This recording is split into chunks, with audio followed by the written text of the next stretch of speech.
right, somebody say we on?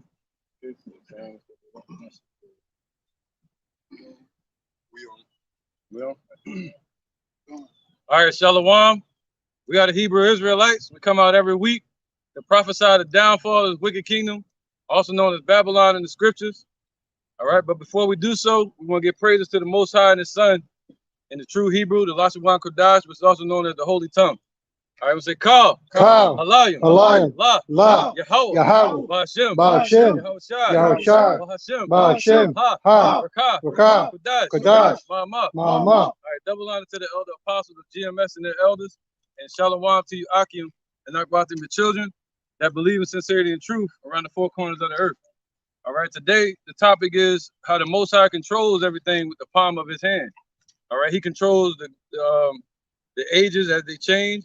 And in this sense, the word age represents time, but time also deals with kingdoms. All right, so the Lord builds kingdoms and he tears down the kingdoms upon this earth. All right, so what you would call that is divine intervention.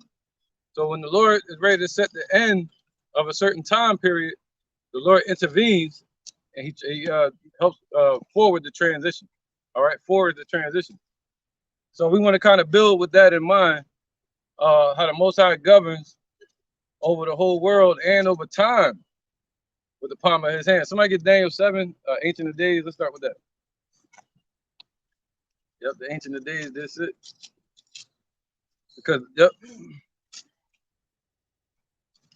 Excuse me. In 1,000 years, there's a day to them. Get these real quick.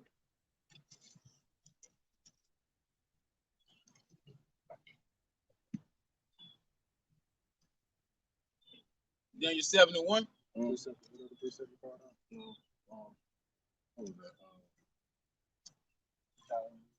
years of day to the Lord. I forgot the other one I called for. Oh, Daniel 7. Let's say Ancient of Days. Yes, Daniel.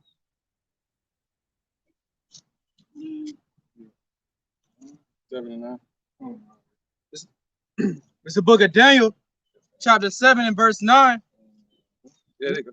And it says, I beheld till the thrones were cast down, and the Ancient of Days did sit. Right, so right here you have thrones, and by thrones it represents kingdoms. You see that?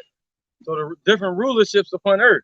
So the throne, all the thrones are going to be cast down by who? By Yahushua. All right?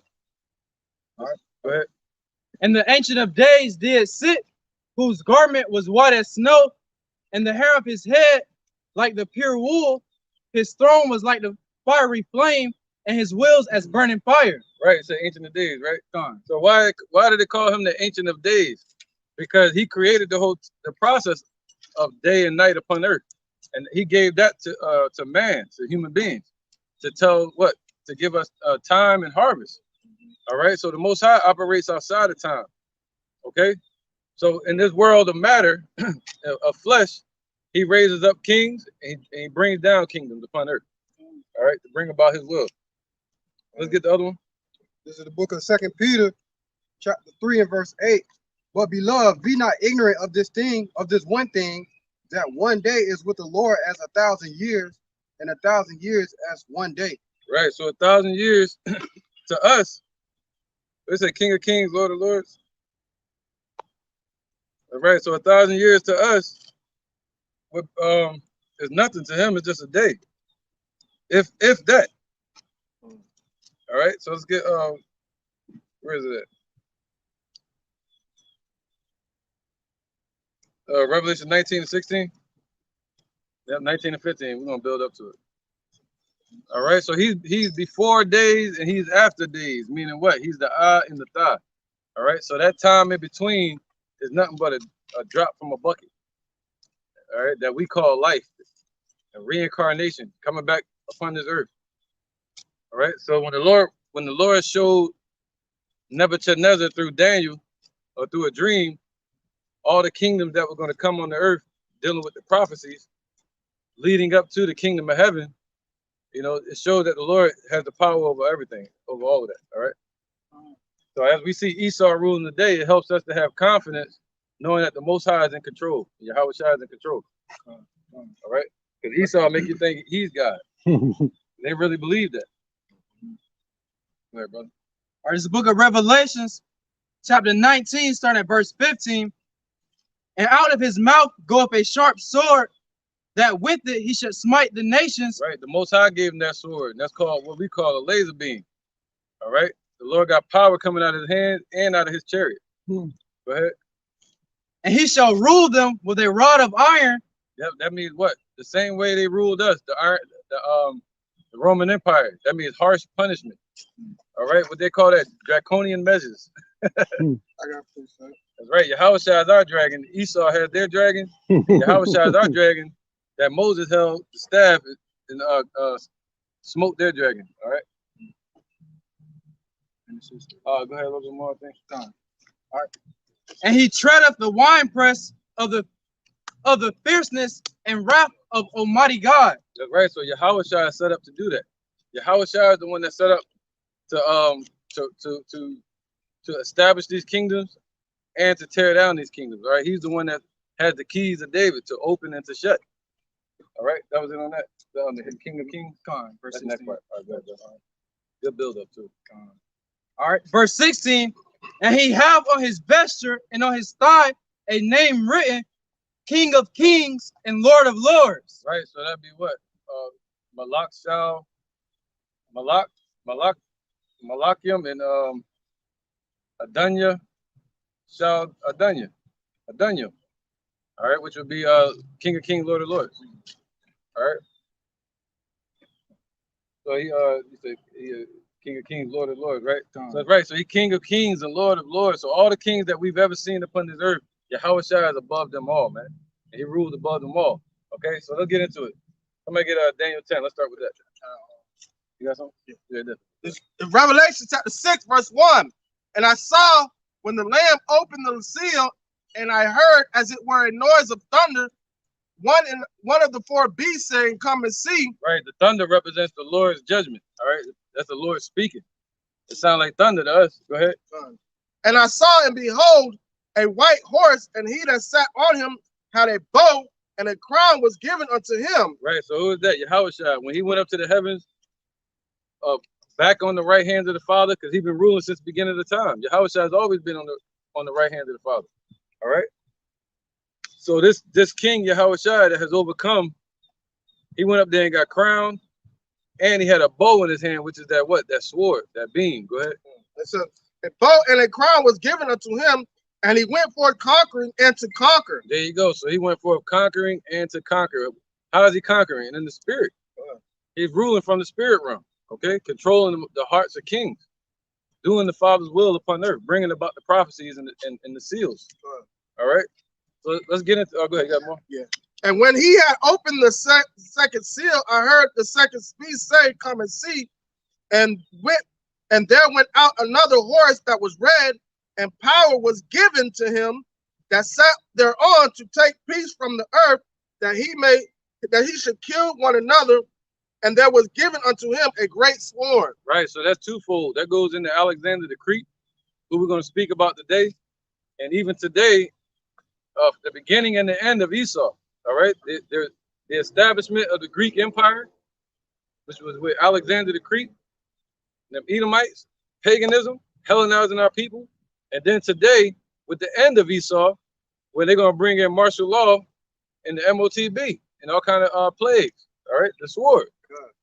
Okay, so yeah, man. So Yahushua is controlling them. He's the one that established Alexander. He's the one that established Esau today, man, the dragon. And one key word in that scripture said the power was given unto him to take peace away from the earth. All right, so now that's what Yahushua is set to do. He gave them the power to take peace away from the earth, and now Yahushua is going to restore peace on the earth. There you go, man. All right. And he gave the earth into their hands. Let's get Daniel chapter 10 real quick. Let's start robbing a little bit. 10 and 1. This is Daniel chapter 10, verse 1.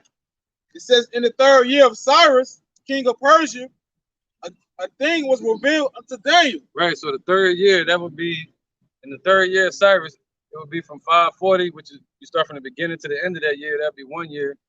39, 38, 3rd year. All right, so 538 BC. So read that again. So in the 3rd year of Cyrus, It says, in the 3rd year of Cyrus, king of Persia. Right, king of Persia. All right, so in the 3rd year of Cyrus, king of Persia, that's when Daniel died. All right, Daniel died around 538 BC. He lived long enough to see the Assyrian Empire fall. He lived long enough to see the Babylonian Empire raise up, and he lived long enough to see the Israel, Judah, the southern kingdom fall, and he lived long enough to see Cyrus the Great, the Persians, rise up. All right, and then he died in 538 BC, and then that's when Zerubbabel was made governor by Cyrus. Okay. All right, go ahead. It says, in the 3rd year of Cyrus, king of Persia, a thing was revealed unto Daniel, whose name was called Belshazzar. Belteshazzar. Right, that name was given to Daniel by these damn heathens, Bel. All right, which goes into Baal. You see that? So they gave him a slave name, just like they gave us today, like Jackson, you know, all these Edomite names. See that? So let's skip down to Daniel 12, just to build the point topic. All right, skip down to verse 12. It says, then said he unto me, fear not, Daniel. All right, now, brother. For from the first day that thou didst see thy heart right to understand, I'll set thy heart. Lucky. It says from the first day that thou didst set thy heart to understand. Right. So when did Daniel set his heart to understand? That was around 620 BC. All right. So from that first day that Daniel got the call from the Lord, all right, around 620 BC, that was the first time the Lord started dealing with Daniel. And Daniel called upon the Lord. So right when he called upon him, I'm Daniel. I got you. Oh, okay. You know, I feel you, man. That was a weird awkward moment. That's right. You said Lions Den? Oh yeah. That's the name of our crew. Lions Den. Our camp is called Lions Den. That's just. It's just coming together. That's how it go, man. I live by a PC. All right, bro. No doubt, man. Appreciate that. Yeah, that was just crazy. Yeah. But that could just be the energy, you know, synergy. So let's keep going, man. From Daniel 12, I'm gonna lose my point. I got you. But we're focusing on Daniel right now. Okay. Daniel 10 and 12, it says, then said he unto me, fear not, Daniel, for from the first day that thou didst set thy heart to understand. Woo, so from the first day you set your heart to understand, us brothers, you know. From the first day we set our heart to understand, the Lord hear us. The Lord dealing with you. He said what? He'll come in and sup with you. You see that? And he say, there's joy in the presence of the angels for one sinner that repenteth. All right? Go ahead, brother. And to chastise thyself before thy power. Right, you said chastise? It says to chastening thyself before thy power. Right, so Daniel was chastening himself just like we do today. We rehearse the righteous acts. I got you. Give me a second. I got you. Go ahead, brother. All right, so that's what we do in the sight of the Lord. We chasten ourselves. We try our best to keep the Lord's laws. All right, go ahead. Oh, you got. All right, yeah. This is 2 Corinthians chapter 11, verse 1. Would to Yahweh you could bear with me a little in my folly, and indeed bear with me. For I am jealous over you with godly jealousy, for I have espoused you to one husband, that I may present you as chaste virgins to Yahweh Shai Hamashiach. Right. So who's that? Yahweh Shai. All right. Yahweh Shai is our tiller. He's the one that tills the soil. He's the one that breaks up the fallow ground. He's the one that plants the seed. He's the one that through the power of Yahweh helps it grow. All right. So us being chastened, it was the Lord's Spirit that was upholding Daniel to do that. All right. So yeah, any points you want to make on it? No, that's the chastening that we go through, that we endure to become purified in Yahweh, in the spirit of Yahweh Shem Yahweh Shai. That's right, man. For the Lord's faith to be tried 7 times over in completion. All right, go ahead, brother. All the way to 14. All right. Back at verse 12. It says, then said he unto me, fear not, Daniel, for from the first day that thou didst set thy heart to understand, and to chasten thyself before thy power, thy words were heard, Right, man. The Lord can hear us, man. Go ahead, brother. And I am come from thy words. That's right. So yep, the Lord said he came for that word. That's Yahweh Shai speaking. He said, I am come for thy words. He was sitting right there talking to Daniel, man. All right, think about that. Verse 13. Mm-hmm. It says, but the prince of the kingdom of Persia withstood me. Right, he's talking about Cyrus right here. So this is Yahweh Shai setting up Cyrus the Great, to free us from the bond of the Babylonians. Even though the Lord wasn't, even though Cyrus the Great was a wicked heathen, and he didn't know the Lord, the Most High Yahweh still used him to deliver us from the Babylonian rule. All right. So, but even still, he was so damn wicked, he resisted the Lord for like 4 months. You know, he was fighting against him, fighting against our people. Okay, he was against our people. Go ahead. Because it says, withstood me 120 days. Right. So 120 days, that basically like 120 days, that's like four months. All right. So he withstood him. Go ahead. But lo, Michael, one of the chief princes, came to me, Shalaki, came to help me, and I remained.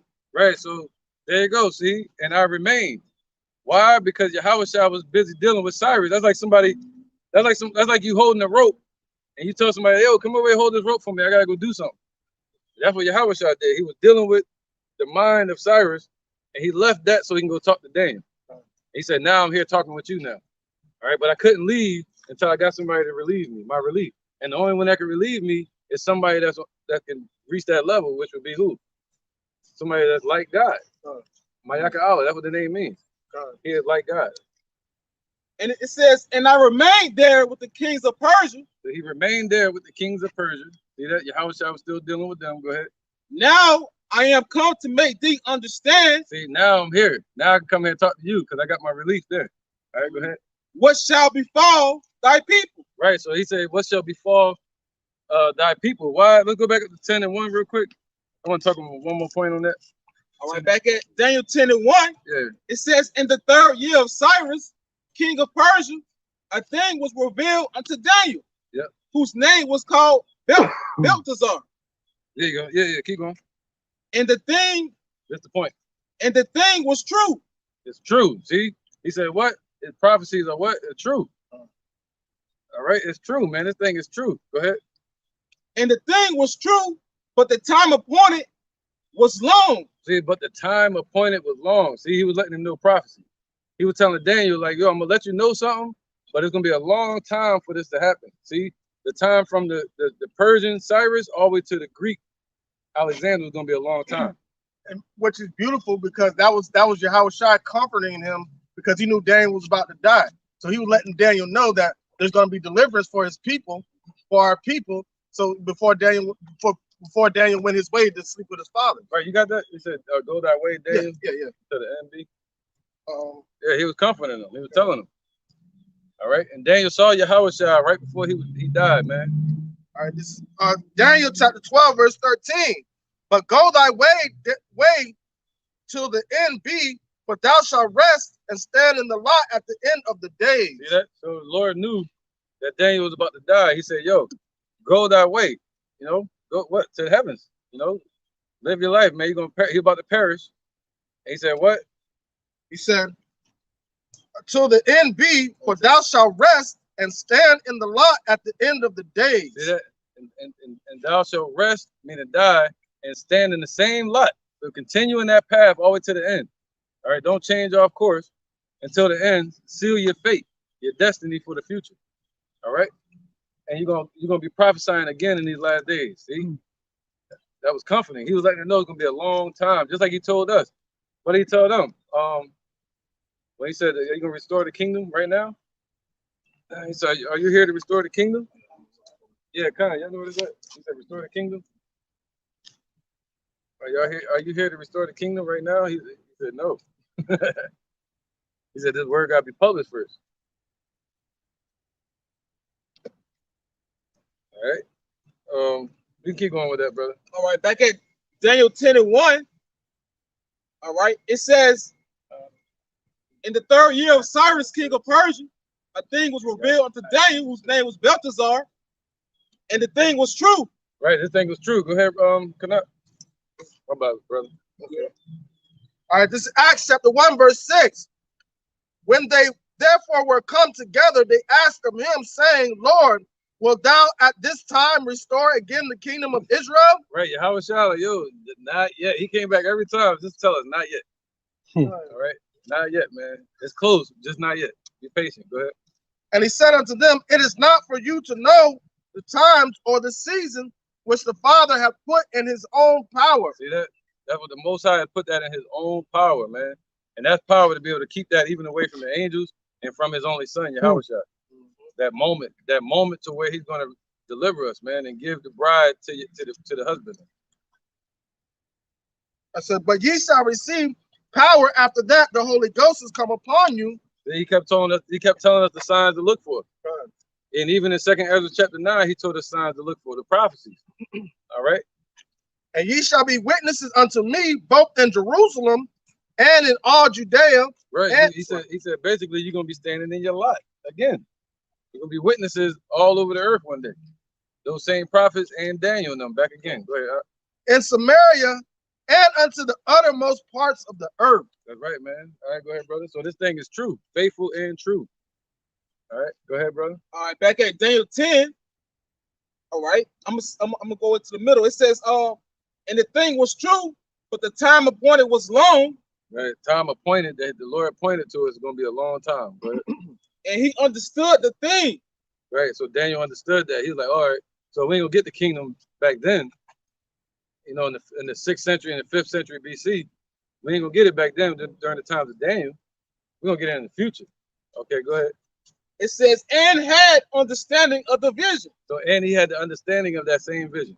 Okay, so now let's get back down to the point. Verse 14. Yeah. All right, back at verse 14, it says, now I am come to make thee understand. Whoa, see that? So Yahweh Shah came personally to Daniel to make him understand, just like the Lord is dealing personally with you in this truth today. He said, I will come in and sup with you. All right, he's still with us, man. Same way he was with Daniel. Now I am come to make thee understand what shall befall thy people in the latter days. See that? He was letting them know what was going to befall his people. Who that? The Negroes, Latinos, Native Americans, and the speckled bird Israelites that scattered around the four corners of the earth. He was letting them know what was going to befall his people, that we were going to be a scattered nation, going to slavery and everything. But it was going to start with Cyrus the Great. At that time, Babylon, you know, Cyrus the Great, Alexander the Greek, the Romans, then America, the EU and all that. And then the Lord going to deliver it. He'll let them know it's going to be a long time. Why? Because we sinned against the Lord. And he said to fix that and to purge that out of our nation and to reestablish it and set up the most anointed, the Lord had us go through this process. All right. And he set up a iron furnace for us to purify the imperfections out of it. It's called Babylon today. All right. And he established the enemy to play the part of the devil in these last days, which is Esau. All right. So let's finish this up. All right. And it says, for yet the vision is for many days. Right. So this vision is for many days in the future. Okay. And that's very important to hang on to. It's letting the Lord letting you know, like, yo, he promised us in the beginning. He said his spirit should not always dwell with man. You know, other than that, he can have us live forever. But he's not going to do that. You know, he's going to get that to Yahweh Shai first. All right, go ahead, brother. That was 14? All right, let's get to the next one, precept. Daniel 10 and 19. All right. All right, this is Daniel. So now let's go into the actual vision. Okay, the vision that he's talking about is going to be for a long time. Go ahead. This is Daniel 10 and 19.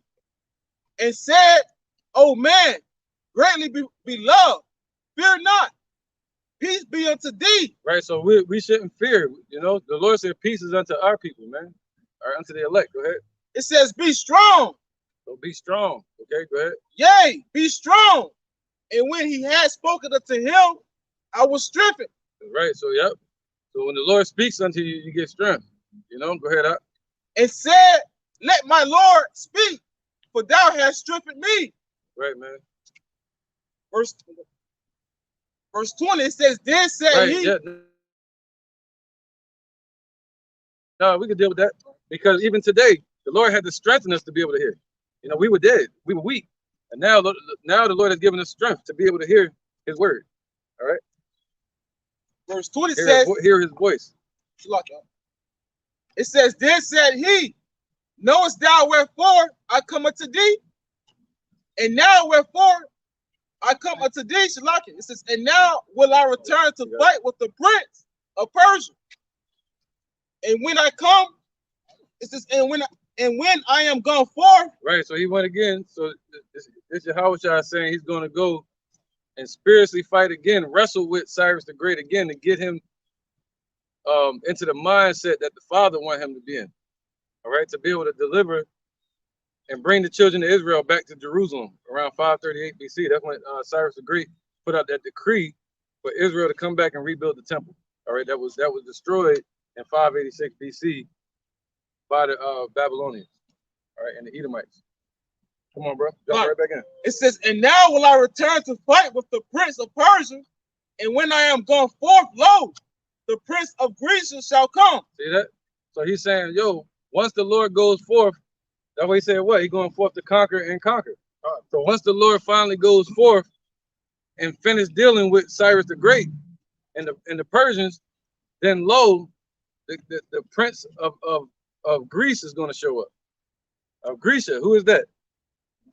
Alexander the Great. All right, so he was letting you know that it's going to be a long time though. All right, just talking general. Somebody thinking something like, oh, you know, tomorrow. You know, no, he's saying like it's going to be a long. He's thinking on God's turn, not human turn. Right. You know what I mean? Humans, we want things fast. Microwave. You know. But Yahushua is long suffering and patient. That was it, right? One more. Yeah, but verse 21, it says, but I will show thee that which is noted in the scripture of truth. Go ahead. And there is none that holdeth with me in these things. Right. There's nobody else besides Yahweh and his son Yahushua. There's nobody to help him. All right. He's the one that's in control. Basically letting you know right there that he didn't need Michael's help. He just used him. He's like saying, hey man, hold this for me while I go deal with Daniel. That's thinking like on a godly level. All right. Go ahead, brother. Just like how he did with Abraham with we about to get into that. Gomorrah. Go ahead. We about to get into it. And it says, and there is none that holdeth with me in these things, but Michael your prince. Right. See that? That's the only one that helped him out was Michael. Okay. But he didn't really need his help. Let's get that Genesis 18:1. All right. So a good example, like Kanak was saying, you know, how the angels deal with each other. They deal in order. And Yahushua is the captain. And he'll be talking right to you. And he'll have his angels go do the work. You know, go do the damage. But in this case, he had the angels show up to take hold and deal with Cyrus and keep him in order while Yahushua left and spoke to Daniel. All right. So we're going to read it in reverse, dealing with Abraham. It's the book of Genesis, chapter 18, starting at verse 1. Right. Go ahead. We're going to speak about the three angels that showed up. Go ahead. All right. And the Lord appeared unto him in the plains of Mamre, and he sat in the tent door in the heat of the day. And he lifted up his eyes and looked, and lo, three men stood by him. Right. So Abraham was sitting outside, just like Jake like to sit on the porch. And he was sitting out there in the heat of the day, right?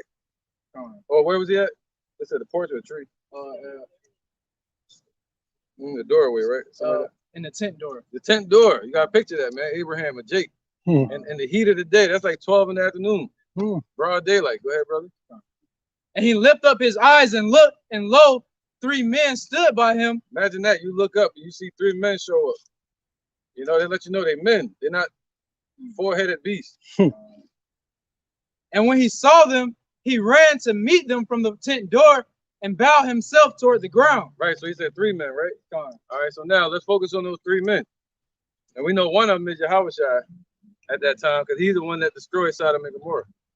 So let's get over to, you went to 3 already, right? No bad, bro.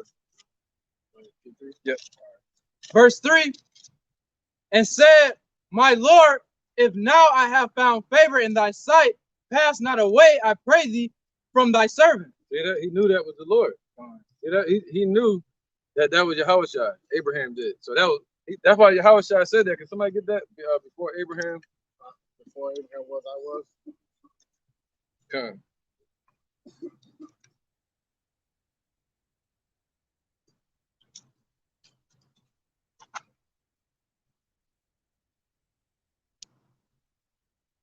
I think you're done with that one. John 8. Yeah, 58. Yeah. I think it's 58. 8 and 40 is the year of the father of the devil. Yeah, 8 and 58. No, 8 and 58. 58. Yeah. John chapter 8, verse 58. Yahushua said unto them, verily, verily, I say unto you, before Abraham was, I am. Right. See, at that time, they didn't understand that.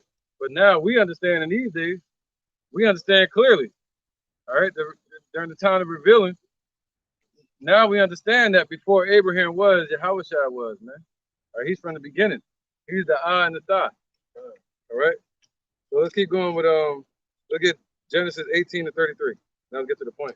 All right, it's the book of Genesis, chapter 18 and verse 33. Mhm. And the Lord went his way as soon as he had left communing with Abraham, and Abraham returned unto his place. Right, see that? So that was talking about when Abraham was begging the Lord, saying, "Hey, if you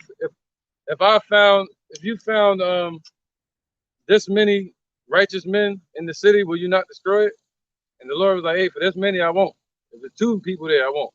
But there wasn't any righteous people there, so the Lord destroyed it. He got Lot about it. That was one. Got him and his family out of it. All right, but while he was talking to Abraham, right? Where was it at? 33. Yeah, 33. Okay, yeah, come. I'm gonna get to that point. But while he was talking to Abraham, the 2 angels went off to go to Sodom and Gomorrah to get Lot. You see that? So the same way the Lord was dealing with Abraham is the same way the Lord was dealing with Daniel, but sending Michael around. You know what I mean? So the same way he's dealing with Abraham, sending his angels around. Can you go to the next chapter, first verse? Because while he said, now the Lord went his way, what? After speaking with Abraham, because Abraham was holding him up. So this is Genesis 19 and verse 1. And there came 2 angels to Sodom at even, and Lot sat in the gate of Sodom, and Lot, seeing them, rose up to meet them, and he bowed himself with his face towards the ground. See that? So the Lord sent those same 2 angels. Remember, it was 3 of them. It was the Lord and 2 angels. So those 2 angels were sent off to go get Lot. All right, while he was talking to Abraham. All right, and then those angels like, yo, hurry up, because Yahushua about to get busy. And then that's when he started raining fire down. Think about that. Yahushua went his way and was getting set up for the show. While the angels go get Lot. And then the fact that Lot knew that they were righteous men on point, on That's spot, right. as soon as they started showing up, he went to greet them because he was vexed for having to be in Sodom and Gomorrah, man. Right, Being man. around all that wickedness. And to see 2 righteous men show up, shit, that was a little uplifting to him within itself. Right, man. That was it on that, right? Just the point. Just those 2. Yeah, don't say nothing about Yahushua reigning, the Lord, and destruction. No, it's in there somewhere, but we had to find it. It's all good. Daniel 10 and 20. Let's move on. Daniel 2 and 20. 2 and 20? Yeah. 10 and 20. Slack it. All right, this is Daniel 10 and 20. Yeah, we kind of refresh where we was at. And it reads, it says, then said he, knowest thou wherefore I come unto thee? And now will I return to fight with the prince of Persia. Right, so the Lord was fighting, meaning wrestling. Right, he was wrestling with the prince of Persia. Who was that? The prince of Persia was Cyrus the Great. All right, he was a Persian, today called the Iranians, or originally called the Parthians. All right. And when I am gone forth, So once the Lord goes forth and continues with the Persians, the Persian Empire, all right, the Medo-Persian Empire was really established from 550 BC all the way to 330 BC with the fall of Persia under Alexander. Go ahead. it says, lo, the prince of Greece shall come. See, then the prince of Greece is going to come, not the king, but the prince. Who is that? The prince is the son of a king. The prince was Alexander, the son of Philip, the Macedonian. All right. Verse 21, it says, but I will show thee that Right. which is noted in the scripture of truth. Right. So the Lord letting you know, like, this ain't just happening out of random. People ain't just popping up on the earth. like some Big Bang theory. The Lord's saying, no, he controlling it. I got you. That's right, man. You got something? Go ahead, brother. This is Proverbs 21:1. The king's heart is in the hand of the Lord. As the rivers of water, he turneth it whithersoever he will. Right, where you at? Proverbs 21:1. All right, go down there too. So, listen. Verse 2. Yeah, actually, let me get this real quick. Daniel 8:3. Let's go there first. But yeah, the king's heart is in the hand of the Lord, man. He turned it whithersoever he will, man. All right, go ahead. This is the book of Daniel, chapter 8 and verse 3. Then I lifted up my eyes and saw, and behold, there stood before the river a ram which had 2 horns, and the 2 horns were high. Right, we're dealing with the creation of the individual, the character called Alexander. The Lord created these characters upon earth, man. He's the author. All right, this is a theater. And the Lord creates characters. Think about how magnificent that is, man. Of all the grass strands upon the earth, each one has character. Think about that. All right, that takes a lot of tedious, micromanaging. Oh, I got you. Yeah. This is Sirach chapter 34, verse 10. All men are from the ground, and Adam was created of the earth. And much knowledge the Lord hath divided them and made their ways diverse. There you go, man. Come on, brother. All right, he made their ways diverse. So the Lord created all men from the earth, then from a woman's womb, and the seed of a man, the woman's womb. And then now he divided their ways, made them diverse upon the earth. You see that? Meaning what? Controlling the hearts of men. He the one that put that into their hearts. Go ahead, brother. Good, perfect scripture. Back at Daniel. Oh, my bad. Yeah, so everything that Alexander was thinking to do, that passion he had in him to be a conqueror, the Lord created that. All right? Go ahead, Madan, real quick. All right, this is the book of Isaiah, chapter 45. I'm going to start at verse. Let's wait on that one. Wait on that one. Yeah. Let's wait on that one. You'll see why I'm building something. Yeah, we're gonna go from 1 to 9 on that one. All right.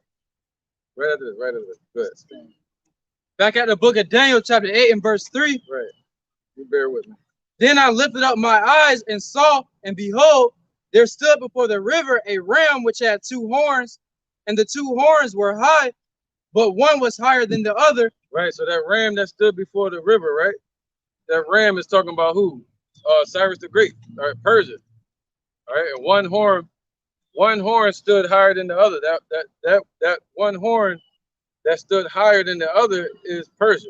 All right, it stood higher than it was called the Medo-Persian Empire. But originally it started off, he was called the King of Persia. All right, so he rose up through the King of Persia, through the Persians. All right, go ahead. And the higher came up last. So the higher came up last, which is called the Medo-Persian Empire during the time of Xerxes. All right, when Xerxes came to power, he around 485 BC, he coined it the Medo-Persian Empire, not just the Persian Empire. So it came up last, okay? Yeah, kind of. If anything, we can go to Daniel 7 probably. Look at that real quick. Daniel 7. 7 and 1. Yeah, take advantage of that pause we had. All right. No, 7 and what was that, 5? 75. Yep. All right. This is the book of Daniel, chapter 7 and verse 5. And behold, another beast, a second like to a bear, and it raised up itself on one side. Whoa, so it raised up itself on one side. There you go again. That first horn that was raised up on one side was the Persian Empire. That's talking about with Cyrus the Great. All right, go ahead. And it had 3 ribs in the mouth of it, between the teeth of it. Right, 3 ribs, which would be what? Lydia, Persia, and Babylon. All right, go ahead. And they said, and Media, Slovakia, Media, Babylon, and Lydia. All right, go ahead. And they said, thus unto it, arise, devour much flesh. Right, so all of those countries which were originally allies with Babylon, all right, and a lot of those countries, it was actually more than that. It was like almost 10 different cities, that joined up with Cyrus the Great. And they were all saying, yes, let's make him king. Because he was known as a king that would take over your country, but he would let you keep your ways, keep your customs and your religion. And that's why the Lord used him to let us keep our belief, our faith. All right. But then you had Antiochus, he was different. He showed up and he Hellenized our people. All right. So let's keep going with this. All right, verse 6 of Daniel chapter 7. After this I beheld, and lo, another like a leopard, which had upon the back of it 4 wings of a fowl. There you go. That's talking about the Greek Empire. Okay, so right after the Persian Empire, it goes straight into the Macedonian Empire with Alexander the Great. All right, and then after Alexander died in 323 BC, it goes into his son being killed by Cassander and then it goes into the Diadochi, which would be the successors that carried on that paganism from the Macedonian Empire over to Syria. They moved the capital. All right, go ahead. All right. The beast had also 4 heads. Oh, my bad. Let's go back to where we was at. Daniel 8 and 3. Yeah, I'm gonna go all the way to 8. Daniel 8 and 3. Mm-hmm. All right. This is the book of Daniel, chapter 8, and verse 3. Then I lifted up my eyes and saw, and behold, there stood before the river a ram which had 2 horns, and the 2 horns were high, but one was higher than the other. Right, that's called the Medo-Persian Empire, and the Persian Empire was raised up higher. All right. And the higher came up last. Right, go ahead. The Persian Empire, go ahead. I saw the ram pushing westward and northward and southward, so that no beast might stand before him. Right, so he was taking over everything. Okay, but that was the Lord doing it. That was the Lord raising up Cyrus to take over. All right. Yeah, let's keep going. All right. You want to go with Solomon? Chapter 6? Yeah, we'll get to it. Yeah. I want to hold off on Isaiah 45. Okay. We can hold off on. Right after this, yeah, let's keep going through this real quick. All right, go ahead. All right. Neither was there any that could deliver out of his hand, but he did according to his will and became great. Right, see that? So it was called Cyrus the Great. All right, he conquered many lands through the power of our God, Yahweh. All right, steering him and moving things out of his way, making his path straight. And as I was considering, behold, an he-goat came from the west of the face of the whole earth. From Macedonia. That he-goat is talking about the Macedonian Empire, the Greeks. That's why they're the goat. They're the rough goat. When the Lord speaks about the goats to the left and the sheep to the right, that means you don't want to be sided up with these Greeks, these pagans, these Edomites, these Romans today. All right. And touched not the ground, and the goat had a notable horn between his eyes. Right. So yep. So that's talking about Greece and Macedon, or Philip the Macedonian, and they never fell. All right. So the Lord was exalting them. But then you had a notable horn. That notable horn is Alexander. Okay, that one. Go ahead, brother. And he came to the ram that had 2 horns, which I had seen standing before the river. Right, so he came to the ram that had 2 horns. Who is that?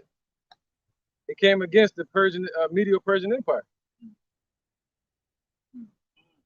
And ran unto him in the fury of his power. Right, so in the fury of his power, man, that power of the Greek Empire. Who is that? All the Romans, they looked at Alexander as a the war chief or something like that. You know, they use his book to basically for war. Sun Tzu. Yeah, Napoleon and all them. You know, they all use it. Huh? Strategy guy. Yeah, strategy guy. Thank you. Yeah, strategy guy for war. All right. Yeah, you good. Take your time. Verse 7 of Daniel chapter 8. Yep. And I saw him come close unto the ram, and he was moved with choler, which means like hatred. And he was moved with choler against him and smote the ram. Right, so he smote the ram. What part of the ram did he smite? See, that's what the Lord told us in Daniel 10, I think 20, chapter 20, where it says it's going to be for a long time. All right, from Cyrus all the way to Darius III. Okay, Darius III, which would be the Persian. He was known as the Persian king that lost the kingdom. He failed. He lost the kingdom to Alexander. All right. Before that, the Persians were withstanding the Macedonia, the Persians. And I saw him come close unto the ram, and he was moved with choler against him, and smote the ram, and break his two horns. Right. So he broke both of them, the Persian Empire and the Medes. All right. He broke them on both fronts. All right. Through his master war strategies that he had. Go ahead, bro. And there was no power in the ram to stand before him. Why? Because the Lord changed the time. That's called what? The changing of the age. All right. Out with that time, and the Lord was bringing in the new time period. Okay. The Lord controls the changing of the guard and the changing of ages. Go ahead. But he cast him down to the ground and stamped upon him, and there was none that could deliver the ram out of his hand. There you go. So that happened, man. All right. So Alexander brought down the kingdom of the Persians and the Medes, and there was nobody that could help him. All right. Just like the Lord used Esau against us. Just like the Lord is going to use these nations, and Yahushua is going to show up and destroy Esau now. The changing of the age, the changing of the guard. Verse 8. Let me finish it real quick. Just one more verse. All right, in verse 8 of Daniel chapter 8, therefore the he-goat waxed very great. Yeah, the he-goat, the Greek Empire, it waxed very great. Okay, go ahead. And when he was strong, the great horn was broken. See, when he got strong, when the Greek Empire got real strong, that great horn, Alexander, died. He got sick and died. The Lord cursed him. All right, he died in 323 BC. And his son was supposed to rule, but that's when you get the Diadochi rising up, and they set crowns upon themselves and established the capital in Syria and moved the pagan capital from Greece to Syria. That's when you get Antioch today. The great horn was broken, and forward came up 4 notable ones toward the 4 winds of heaven. There you go. All right. So those are the 4 notable ones. That's the Diadochi, meaning the successors. It was Cassander, Lassaimaicus, Seleucid Empire, and the Ptolemies over Egypt. All right. So that's prophecy, man. That's why we're getting into this. And the Lord controlled all of it like puppets. All right, we're gonna get First Maccabees. Go ahead, you got the interjection? Go ahead, about time. Yeah, First Maccabees. All right, this is the book of Ecclesiastes, chapter 3, verse 1. To everything there is a season. Right. So the Lord gave everything a season. He gave everything a time to grow and a time to fade out. All right, a beginning and an end. That's what a season means. Go ahead up. And a time to every purpose under the heaven. Right. So at a time to every purpose. So everything has purpose under the heavens. Right. Yeah, right. And at that time, what was the purpose for the Assyrian Empire? To take down the northern kingdom. What was the purpose of the Lord raising up the Babylonians, which was still Assyrians? They were raised up to take down the southern kingdom. What was the Persian Empire for? To take down the hand that came against us, the Babylonians. See that? So the Lord always does that. He'll raise up a nation against us if we don't act right, and then he'll destroy that nation as well, just like he did with the Egyptians. All right. Precepts. I got one. Let's bring it. Y'all can bring a few precepts out real quick in addition. This is James chapter 1, verse 3. And this is going earlier off of what Yahushua said unto Daniel, how this thing is true, but it's going to take some time to come. Knowing this, that like in verse 2, my brethren, count it all joy when ye fall into diverse temptations, knowing this, that the trying of your faith worketh patience. But let patience have her perfect work, that ye may be perfect and entire, wanting nothing. So it's a beautiful and perfect thing to let patience work is work. And that's what we're putting. We're putting a position to hope and have faith on Yahweh Shem Yahushai, and everything that we endure on this side, it strengthens our faith. It allows us to be humble and be patient. Right. Let's bring these out real quick. I'm gonna get back to the First Maccabees. I think he had it first. This is Psalm 75 and 7. It said, but Yahweh is the judge. Right, the Most High is the judge, man. All right. That's what this is about. The Most High being the judge, man. Go ahead. It says, he put it down one and set it up another. Right. He put it down one. Where you at, Job? Psalm 75. Okay, go ahead. That's it. That was it. Right. He put it down one and what? And set it up another. And he set it up another. So the Lord is controlling all of this, man.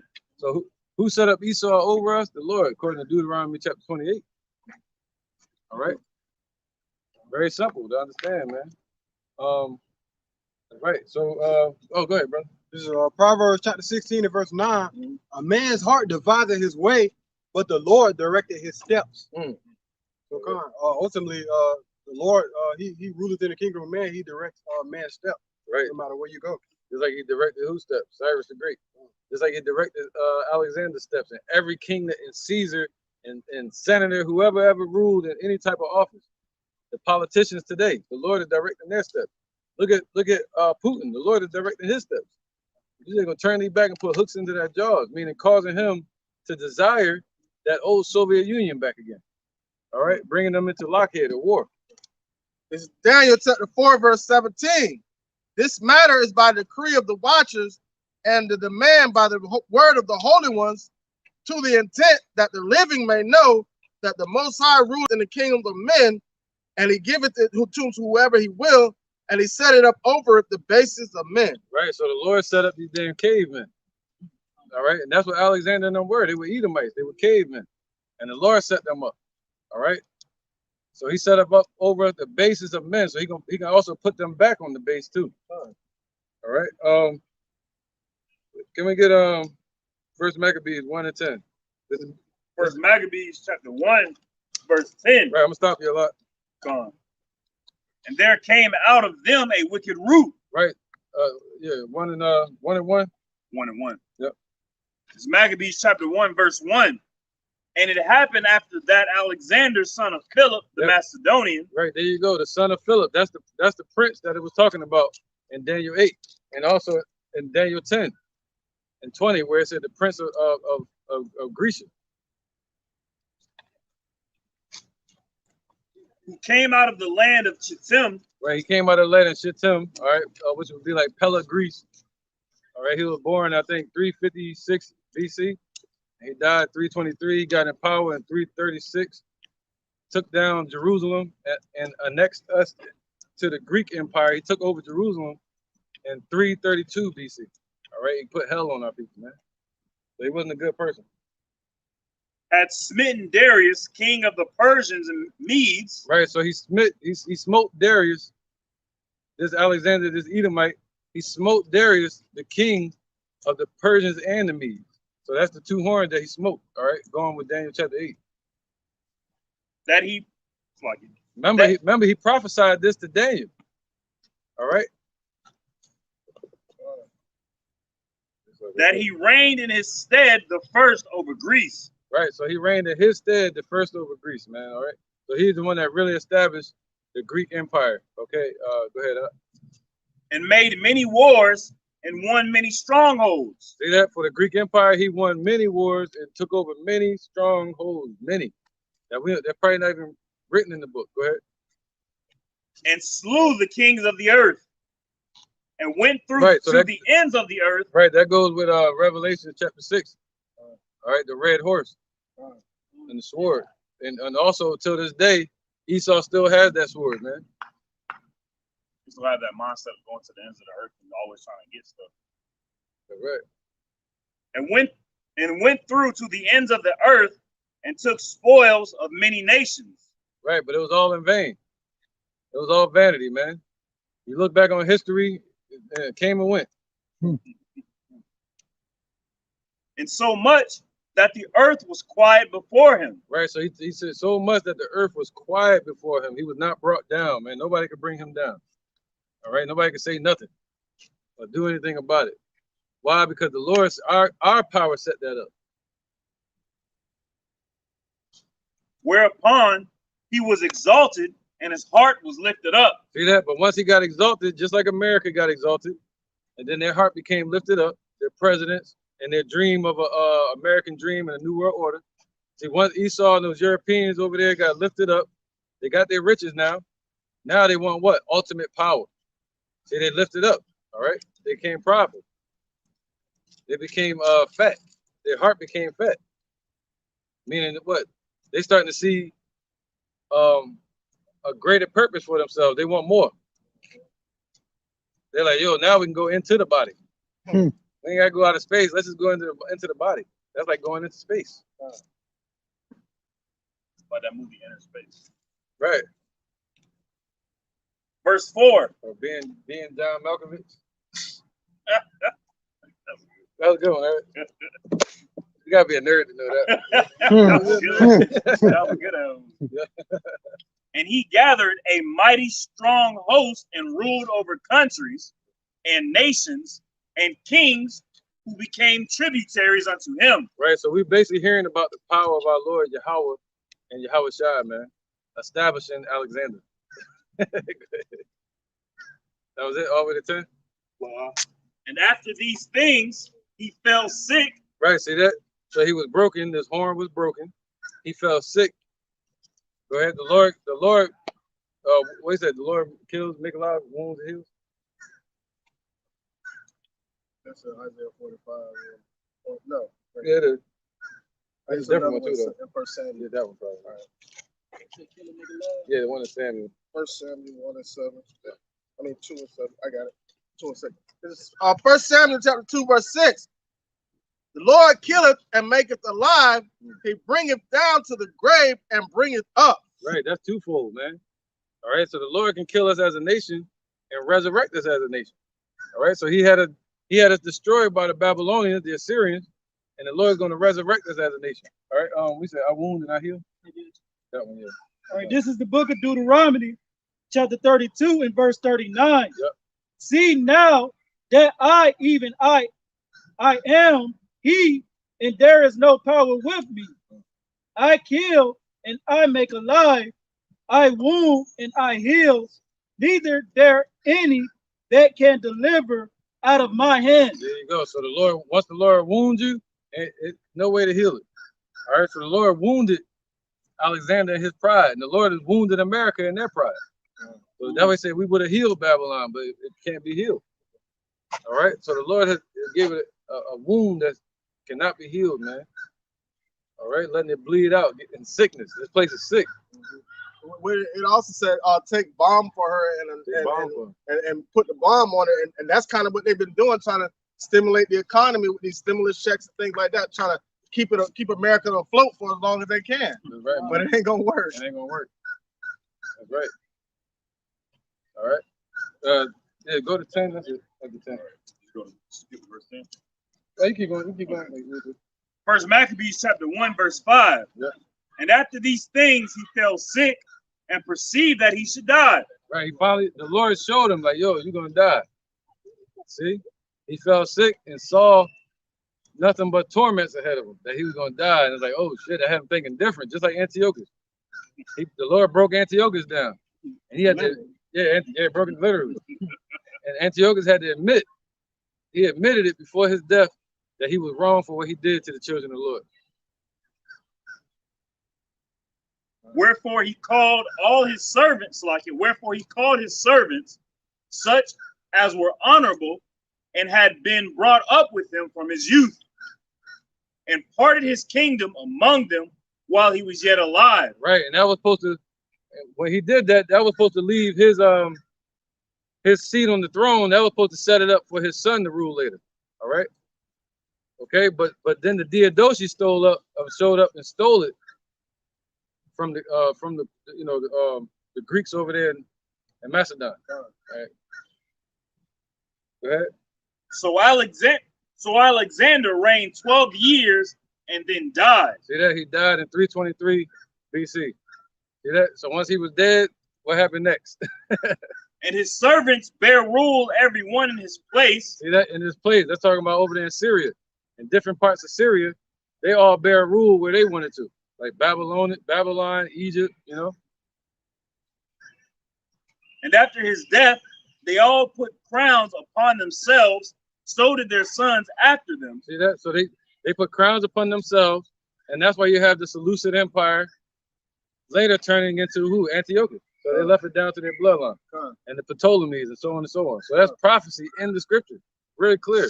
And it shows that our power, Yahweh is the one that ruled over all of it. All right, that was it on that, right? Okay. Now let's get to the point. All right. Let's get to it. Proverbs 8 and 12. Go out, brother. So we shown when you look at history, these people, if you go to school, they'll teach you that Alexander and all these different conquerors, they ruled off their own free will. But this is not so, man. All right. They were all characters in the danger room, or the Matrix, like on X-Men. The Lord creates your enemy. All right, this is Proverbs 8. You said 8 and 12? Yeah. Proverbs chapter 8, verse 12. I, wisdom, dwell with prudence. Right. So, you know, wisdom comes straight from the Most High. That's the river. Go ahead. All right.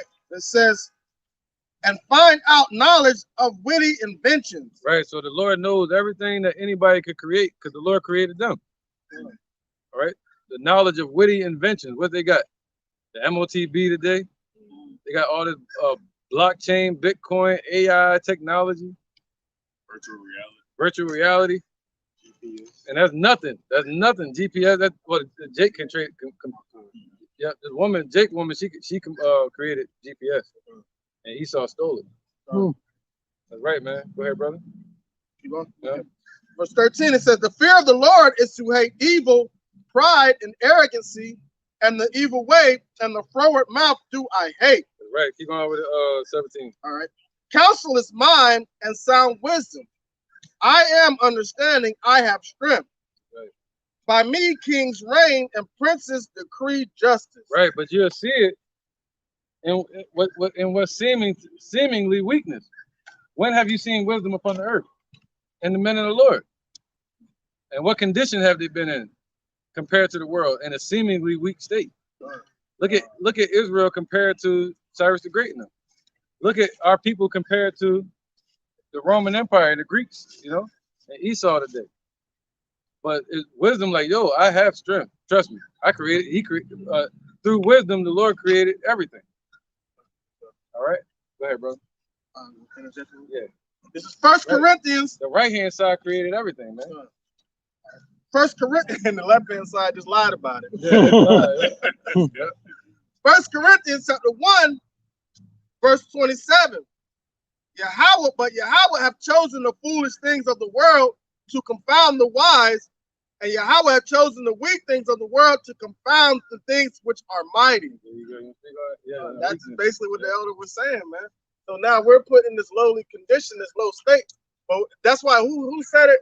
I'm thankful that you have taken this and not given it to the wise and the prudent, but given it to babes. Man. So we are those babes that was given it to. And what do you say? Whoever saw hurt one of these little ones, you know, are gonna have to, you know, prepare for his wrath. Paraphrasing. Yeah. So understanding that who the weak ones are, but and it also said that when I'm weak, then we are strong. Right, man. Back to Proverbs. I got what's that? What is that?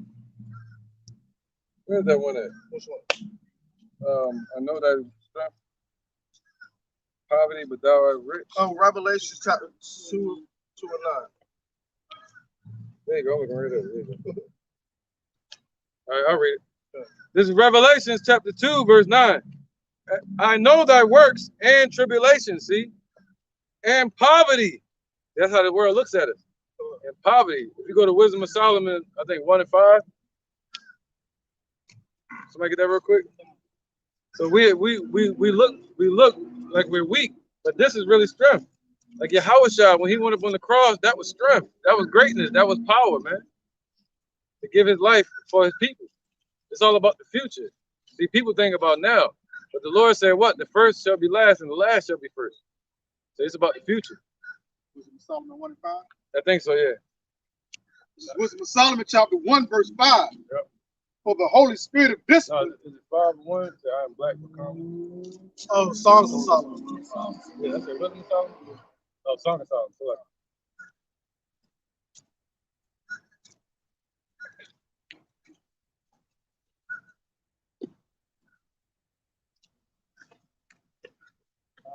This is the book of Songs of Solomon, 1:5. I am black, but calmly. Right, that word black don't mean dark skin. You know, a lot of people use that. They'll say Solomon said he was dark skinned right here. No, it's supposed to represent the children of Israel right here. The wife, the woman, the bride speaking. All right, back and forth in a conversation with Solomon, even though it was a poem written by Solomon. Go ahead. O ye daughters of Jerusalem. See, we're impoverished, you know, meaning like black or mourning. These are all daughters of Jerusalem, talking about 2/3. Go ahead. As the tents of Kedar. Right, as the tents of Kedar, which would be Solomon or King David's tent, which was dark brown or impoverished. As the curtains of Solomon. Look not upon me. As the curtains of Solomon, you see that? And our tents were falling, you know, the tents of David were falling and broken down. Look not upon me, because I am black. Right, don't look at us because we are impoverished. All right, but we really have strength, and wisdom has strength. Go ahead. Because the sun had looked upon me. That's right, man. Go ahead.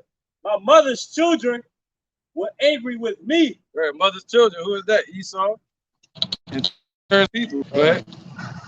They made me the keeper of the vineyard, but my own. I have not kept. Vineyard have I not kept. There you go. All right. All right. So yeah, man. So they made us a keeper of that vineyard, right? But our own, we have not been able to keep. We became slaves in this world, building up their society. You know, America was built in the back of slaves. Persia was built, you know, with us in slavery too. The Greek Empire, all of them. But the Lord said, yo, we really the ones that got the strength. And the Lord gonna show that in these last days, man. He's gonna show that wisdom has strength. Go ahead, let's get back to it. Let's hit on that, bro. Come on. Now, you got something to speak on? Yeah, just an interjection. Man, it's a scene from the old Black Panthers movie when Black Panthers first establishing the Black Panther Party, in this meeting room, and you got some jakes that walk in, and they're like, oh, so when do we get the guns? You know, like when do we get the equipment? And they basically say, you got to get the knowledge first before you get the guns. And the jakes look at them like, oh, y'all some fools, man. Esau got guns. Y'all gonna be, you know what I'm saying? Y'all gonna die. And they walked out. But and I'm saying that to say, they founded the party on the knowledge that who their enemy and oppressor was, in the conditions and in their mindset how to get out of it. Yeah. And we in that same spirit today, you know. But our power, our spiritual power, is about to be manifest and physically. Right. You know? So we look at it as weak now and lowly now, but you know that power is to come. That's why the Lord said, "Be strong, thou worm Jacob. I will help thee." So we got help. We got hope. Big difference, man, than the Black Panthers. The Lord said, "If this congregation be of the Lord, it shall not fall." So yeah, you're right, brother. We got power with us, man. Just like King David had power with him against Goliath. Right. Go ahead. And then, brother, this is Isaiah 33:6. It's saying, wisdom and knowledge shall be the stability of thy times, and strength of salvation. The fear of the Lord, Yahweh Bashem Yahushua, is his treasure. You know, as basically the elder was just speaking on, man. Hey, it's going to come a time where wisdom is going to show its strength, you know. And everybody doesn't have that wisdom. So within these times of tribulation, once we finally hit that climax, all right, hey, that's when wisdom is really going to show its true peak of strength, man. Why? Because everybody hasn't been in that spiritual or righteous weight room, lifting up those weights, man, to get that wisdom up, man. Right, you know? Going from children to babes to adults. That's right, man. All right, go ahead. This is the book of Second Esdras, chapter 4 and verse 37. By measure I'm gonna start at verse 36. And unto these things Uriel, the archangel, gave them answer and said, even when the number of seas is filled in you, for he have weighed the world in a balance. By measure have he measured the times, and by number have he numbered the times. And he doth not move nor store them until the said measure be fulfilled. So ultimately, the Lord ruleth in the kingdom of man. When it was time for Cyrus to fall, he fell. When it was time for Antiochus to fall, he fell. That just shows that the Lord is sitting on the power seat and he's ruling. Right, brother. That's right. And the Lord is the only person that can use that phrase that our parents used to say to us all the time. Because I said so. That's the whole point. He's not going to stir up anything because he spoke it, and it has to come to pass exactly the way he spoke it to, because he said so. Yeah. You know these. Yeah, you know these. What's they call them? Devil worshippers, those elitists, Satanists, and all them. They believe that their devil, you know, their power that they follow, darkness. They believe that that's the power because you can't see it. They say you can't see ultimate power. But you can see wickedness and devil shit all around, man. You know, the one you can't see is Yahweh. Right. He's the invisible power. Right. So that's the true power, the one that's ruling. The biggest scheme is to dress somebody up as a puppet and put a crown and a robe on them and tell them, say, off with your head. Now you think they got power. Just like the president. Now they wear suits and they say the same thing. Gonna go to war over here and over here. Esau. They're controlling the earth through corporations. They have you thinking under a delusion of freedom. You're free to buy. You're free to work, but you're not free to quit. Because if you quit working, you fall into poverty that they set up. Because you're supposed to have farms. You know, you're supposed to have things in place that you can go into. All right, so they give the illusion of power, the illusion of freedom. But the true power is Yahweh ruling from the spirit realm, ruling from in the heavens.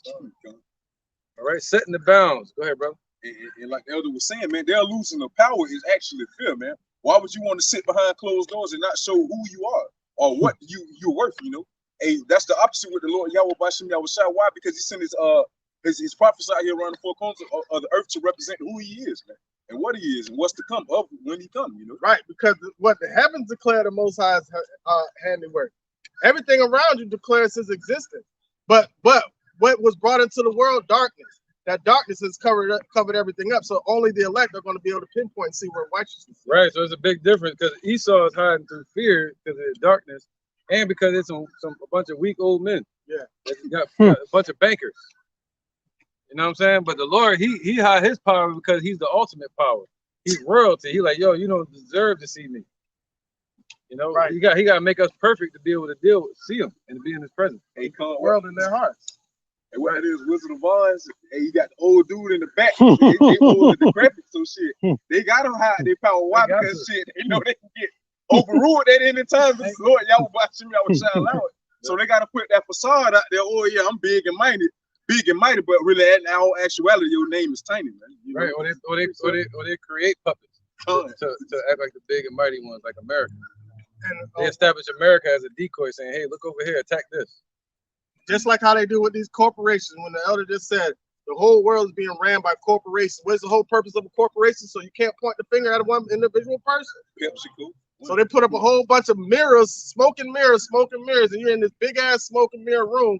You know that at the fun house, that mirror room, you think you're walking in the path, and then boom, you hit the mirror. That's exactly what they created up in this matrix. Right, that's what they call rage against the machine. Right. Somebody, humans against the machine. That's right, man. The machine is the system that the Lord talking about. The image of the beast. All right. So let somebody get Job 14:5 real quick, just to finish up on what Barak was talking about with the measuring the times, you know, and controlling the times and ruling from on high. All right. So every day we wake up and go to sleep, the Father's ruling. If we die and leave this earth, the Father's ruling, man. Job chapter 14, verse 5. Seeing his days are determined, the number of his months are with thee. Thou hast appointed his bounds that he cannot pass. I don't care what Esau is dreaming, planning, or whatever. Whatever they got in place upon this earth is nothing but another ant mound that is built up. It's gonna be washed away with the storm. All right, it's nothing to the Lord. It's vanity. It's like the afterbirth that comes out with a child, set up to be thrown away. As Yahweh Shai is going to be born into this earth again. All right, so let's get back to the point. Jereb, where was it? Over to 17 on Proverbs? Yeah, I've got the 17. All right, look good. All right, this is Proverbs chapter 8. Yeah, we eating today. Verse 14. Counsel is mine and sound wisdom. I am understanding, I have strength. Bro, see that? We went through that. Yeah, the Lord, wisdom has strength. Go ahead. It says, by me, kings reign and princes decree justice. Right. So by the Spirit of the Lord, kings reign upon this earth through the Lord's understanding and wisdom. All right, establishing them. All right, being able to multitask. By me, princes rule and nobles, even all the judges of the earth. Right, people, princes, just like Alexander the Great. He was known as a prince. All right, so all of them are ruling. And just like the nobles today, those Edomites over there calling themselves, what do you call that? Lord Rothschild, noblemen. The Lord raised them up. All right, made the perfect enemy on the earth, man, for the heroes, the judges of the earth. The word hero go back to judges. Verse 16 again, it says, by me, princes rule and nobles, even all the earth, even all the judges of the earth. Right, people like Cyrus the Great. It says, verse 17, I love them that love me, and those that seek me early shall find me. Right, man. That was it. All right, Psalms 103. Psalms 103 and 14, Babak Shah. And then we'll go from there to Jeremiah 25, getting some more prophecies of the Lord. Psalms. Oh, you want? This is Psalms 103 and 14. Come on, brother. It says, "For he knoweth our frame; he remembereth that we are dust." Right, man. So the Lord remembered. He remembered that we just dust, man. These bodies, these frames that we're in, these abodes, these houses are just dust. I don't care who walking around here like they running things. You know, especially Jake in the hood, man. Walking around staring at it like they running stuff. I was looking, I'm like, yo, we just dust, man. Yeah, you know. But they be ready to throw it all away. Like it's nothing. Hey, and another thing, Jake think he really got something when he got a gun on the tip. And I was watching the 85 South show, and they had the young Muslim boy on there, and he said, man, our people out here don't even understand their enemy. You know what I'm saying? They got real live animals that you use at their machines, but they look like real animals. They can assassinate you with that. They got mosquitoes that they use to assassinate people, right? And they talk about this openly, like, oh, we use these AI mosquitoes to deal with the problem in South Florida, dealing with the things that were being spread by the whole mosquito thing. Yeah. So not even understanding your enemy, and Jake thinks he's tough with a gun, but you don't even know your enemy. These guns are child's play to these devils, man. Right. Yeah, Jake on that Heartbreak Ridge said, "This is my rifle." Yeah. You know what I'm saying? But Esau like, well, this is my poverty I'm gonna give you. I'm gonna give you famine. Yeah. Hey, you gonna eat them bullets? Let me see what I got for that. Walk with Shaw, Jake get a gun to gain a heart. Like when he get a gun on the ship, now he got courage. Now he want to stand up. But he won't stand up to the oppressor. Exactly. But he'll stand up to his own people and be ready to draw down and kill his own brother. Yep. But he don't even understand that the blessing that he is using isn't even his. Bro. He doesn't even have the knowledge to even use his actual blessing, which is scripture. Right. So what does that make Jake on the earth? A warden's assistant. Exactly. Because you got the people running in fear because you got the gun, and you're putting the fear that Esau. Now Esau's like, look at the people, they got guns. What they say? Absolute power corrupts absolutely, right? So it starts from the top. It starts from the Edomites. Right. I got the wicked time. It starts from the wicked. What they put out here in these schools, in the movies, and they pump that into the minds of our people. And then the people go around wanting to be like them. Want to rob, steal, kill, and destroy. I got you, brother. The same way we got over here. They robbed, stole, and killed and destroyed our people. And that looks like power to our people. So our people think that's power. So let me do the same thing. I can get power too. Money, power, respect. That's the key to life, right? But now it's about Yahweh. It's about his son, Yahushua. That's our true power. The one they killed in 37 AD. Yahushua, so-called Negro from the tribe of Judah. All right? They call us black and African. No, we Israelites. All right? True princes of the Lord. Don't care who don't like it. That's right. Now, he probably here. He got an ear. His ear torn to it for some reason. But where was that? Somebody got something?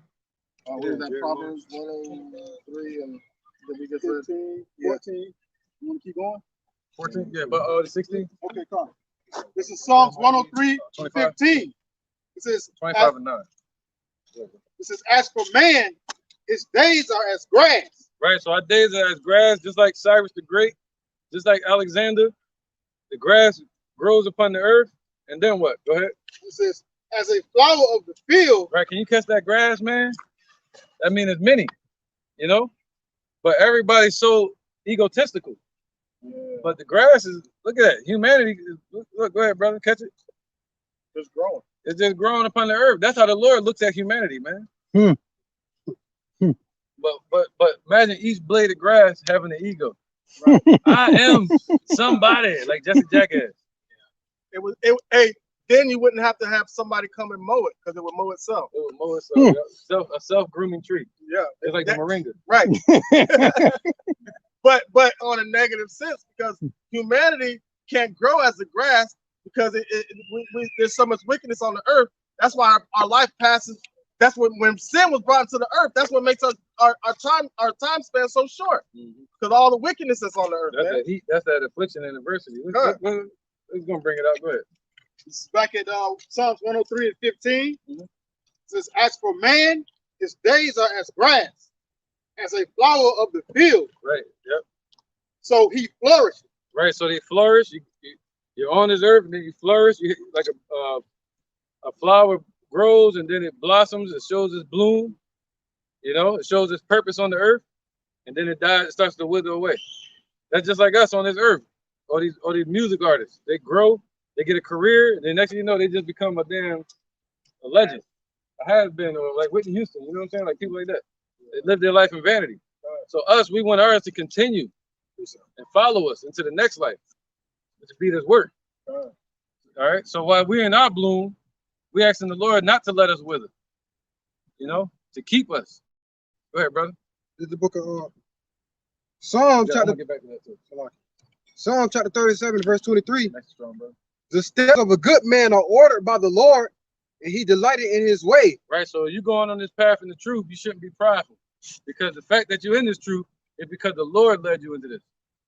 Just like he led us into this, period. Verse 24.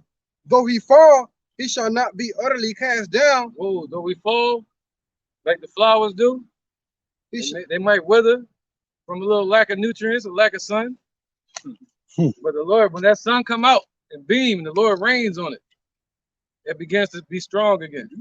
And now the Lord has given us rain, the wisdom. Verse 24, though he fall, he shall not be utterly cast down, for the Lord upholdeth him with his hand. Right, and that's Israelites. The Israelites were not utterly cast down. All right, because you still got us here standing. All right, you still got the other men around the world standing, and you believers out there, the men, women, and children. We still standing. Look at that. All right, the house, our house did not fall. It is not going to fall when the winds and the destruction begin to blow upon it. Go ahead, Up.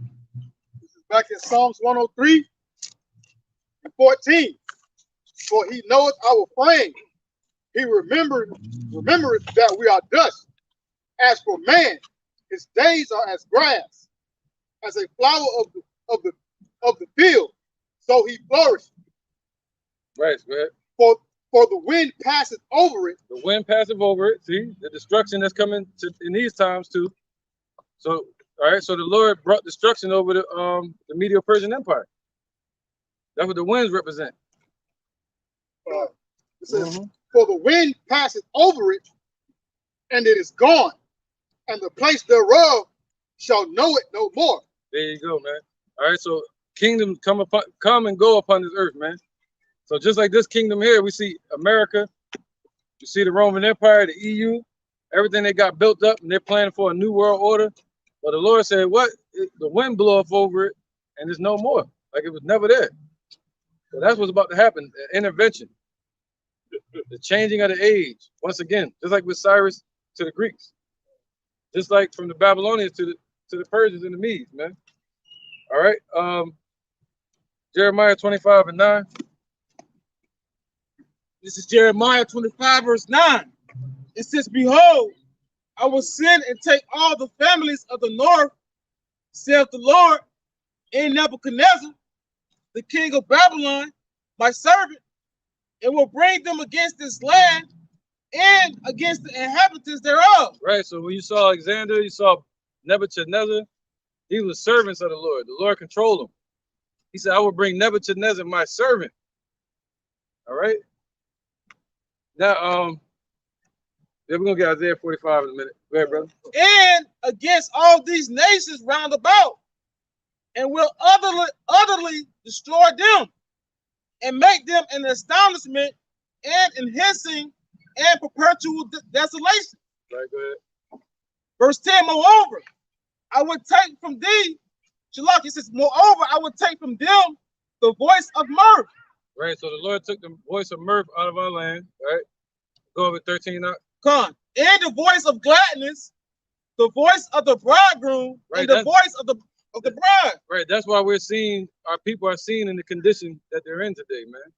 All right, the mirth of our land as Israelites was gone when we was in slavery, go ahead. But now they partying and bullshit. It says the sound of the milestones and the light of the candle. Right, the sound of the millstone, right.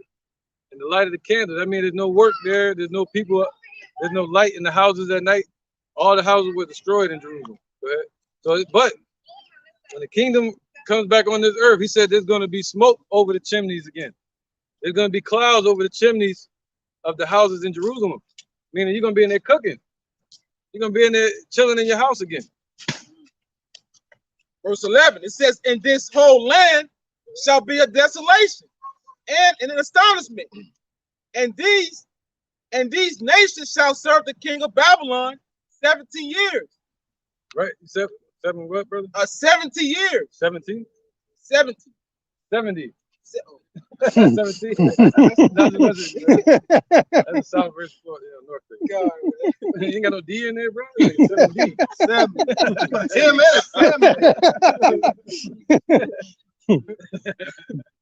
All right. Back at verse 12. Nah, that was it. Can you read that 70 years part again? Go ahead, I got you.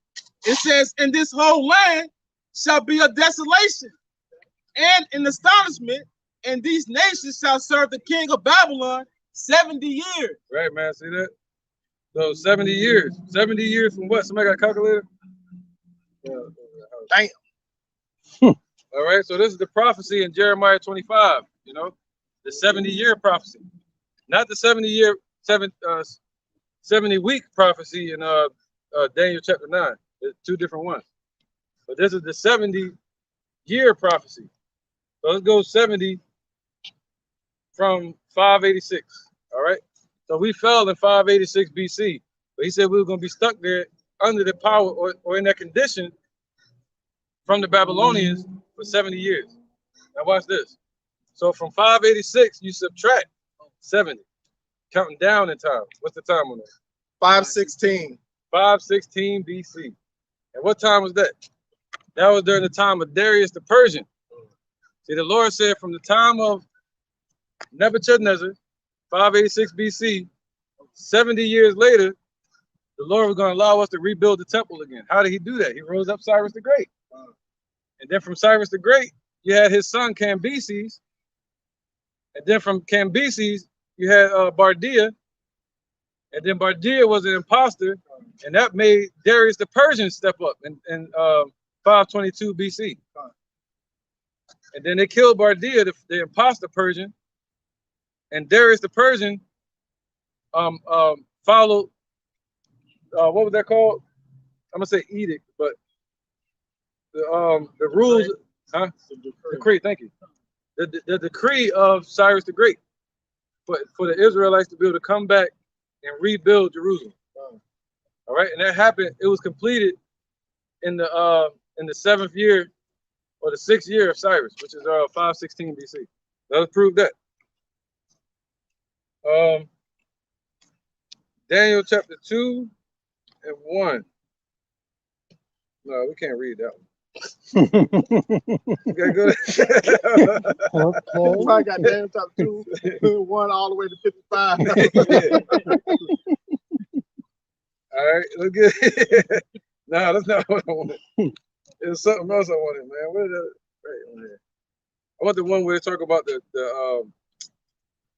you know, the breastplate of silver and all that. Oh, Yeah, 30. Yeah, I think it's 31.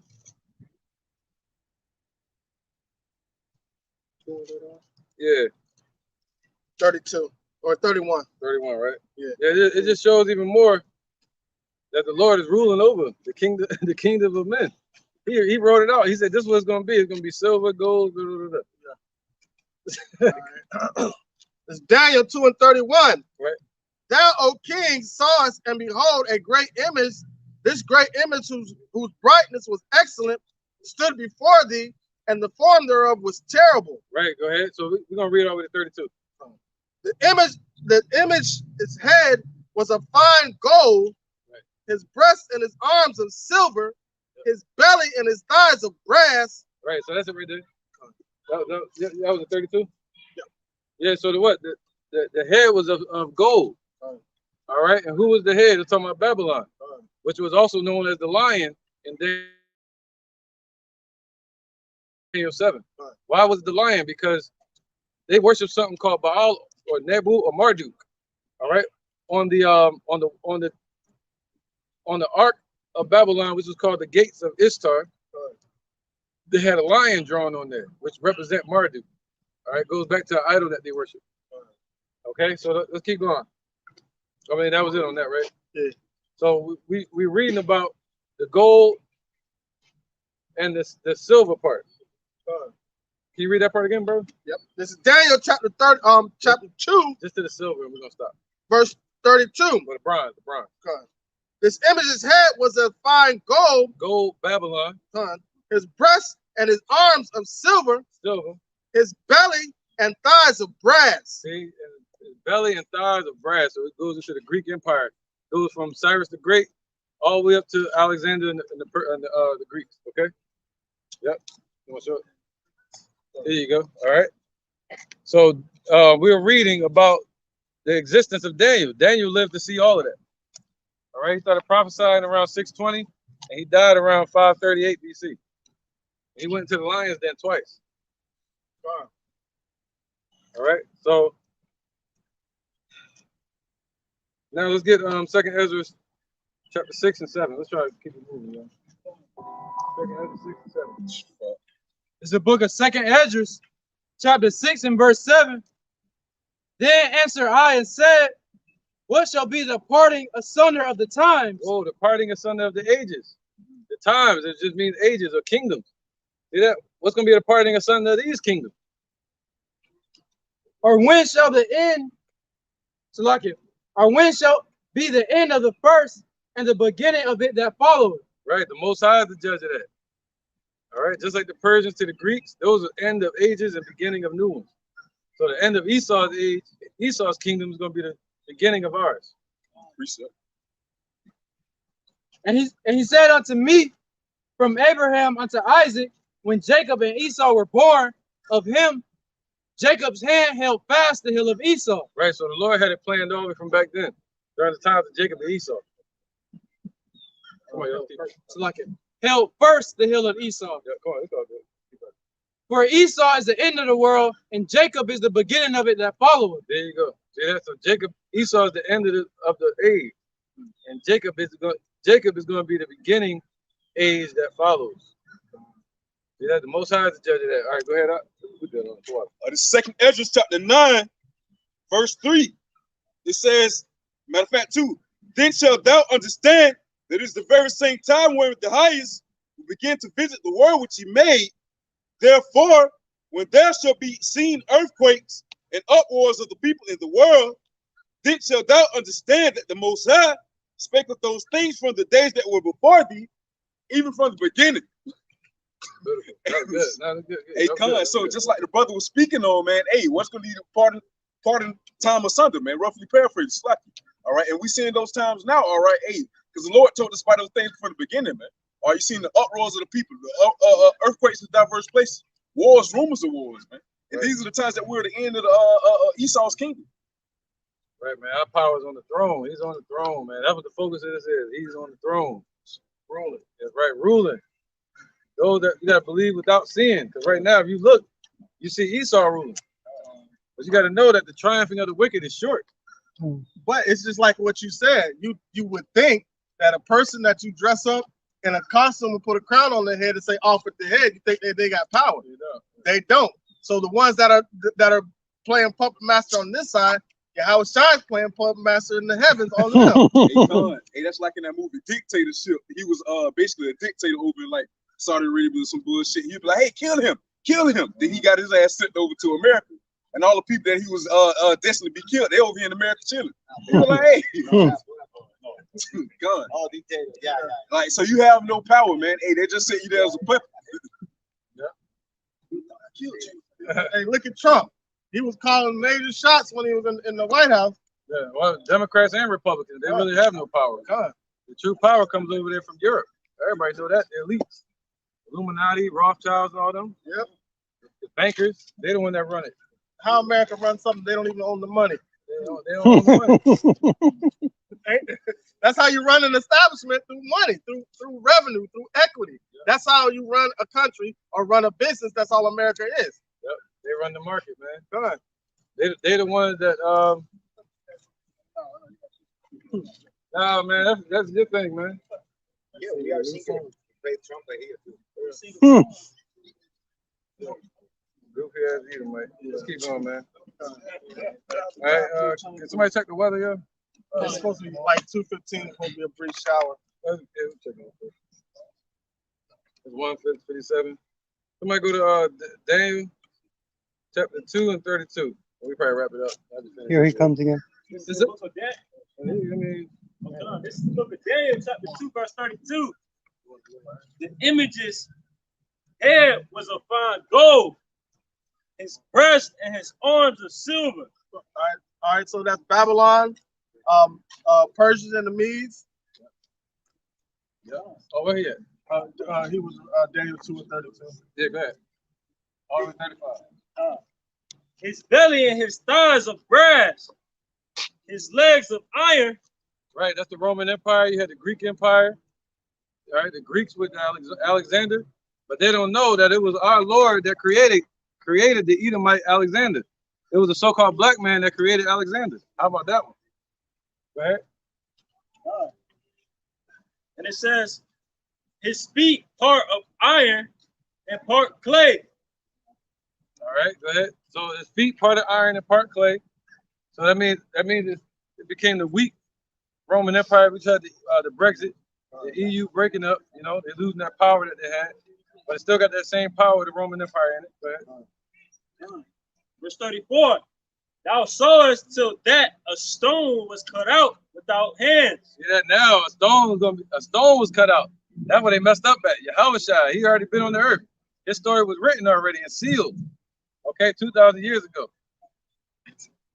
Which smote the image upon his feet that were of iron and clay. Right, so the Lord gonna smite this image at the end of it, man.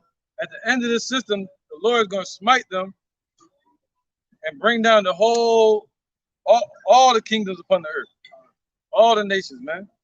All right, what's that? Another intervention, the end of one age at the feet and the beginning of a new one. And break them to pieces. Right, gonna break into pieces, man. All right, because they all standing united right now, that new world order. But the Lord gonna break them apart, and break them down.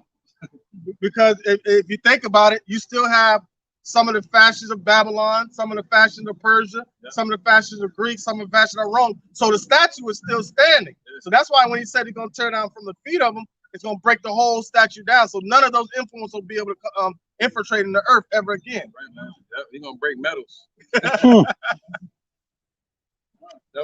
Verse 35. Then was the iron, the clay, the brass, the silver, and the gold broken to pieces together, and became like the chaff of the summer threshing floors, and the wind carried them away, that no places were found for them. There you go. There go that wind again, that destruction. All right. So the Lord is going to send a wind on this place. They call it ICBM missiles, and through that destruction on this place, America, he's going to cast down all the kingdoms of the earth and their power through the dollar. You know, through their rulership on the earth, man. The Lord's going to break the staff of the wicked. And then he's going to break them over there in Europe. All All right, and then he's gonna break them with what's that? With his battle axe. All right, because we're the Lord's battle axe and weapons of war. We just gotta wait to be risen up. And the stone that smote the image became a great mountain. See that? That's the change of an age. We're gonna become a great mountain, like we're supposed to be, a government of Israel. Go ahead. And filled the whole earth. They're gonna fill the whole earth. That's what the Lord's train, filling the whole earth. All right, His train is gonna fill the whole earth. That means we're gonna increase as a nation all around the world.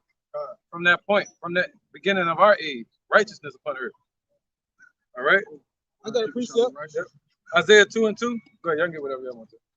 We're gonna probably wrap it up. Maybe not. Isaiah 2 and 2, real quick. This is Isaiah chapter 2, verse 2. It says, "And it shall come to pass in the last days that the mountain of the Lord, Yahweh Ba'ashem Yahweh's house, shall be established in the top of the mountains." See that? There you go. That means the mountain, the government of the Lord, Yahweh, the children of Israel. Somebody get that? The government gonna be on the shoulders. This is Isaiah chapter 9, verse 6. Right. For unto us a child is born. Unto who? Unto Israel, Yahweh was born. Unto us a son is given. Right. Yahweh gave his son Yahweh to the children of Israel. Go ahead. And the government shall be upon his shoulders. Right. And the government is upon his shoulders. All right. The government talking about who? The mountain. Go ahead. Read that again now. This is Isaiah 2 and 2. Hey, this is ignoring, bro. It says, "And it shall come to pass in the last days." Hey, Sir, hey, my man. What you trying to show him? come around. Yeah, I already showed Go ahead. him over the speaker and all that.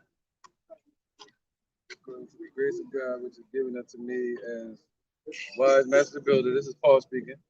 I have laid the foundation, Yahweh Shai, and another builders thereon. We're building on it. But let every man take heed how he builds. That's what we're building the truth. See, these churches not building the truth. See that? We're building upon the foundation of faith and prophecy. Okay. But what they're building on, edifying, they're not building at all in the churches. See that? Yeah, man. Yeah, okay. All right. Cut you, didn't I? Cut you with that one. Couldn't get that one in there. All right, go ahead.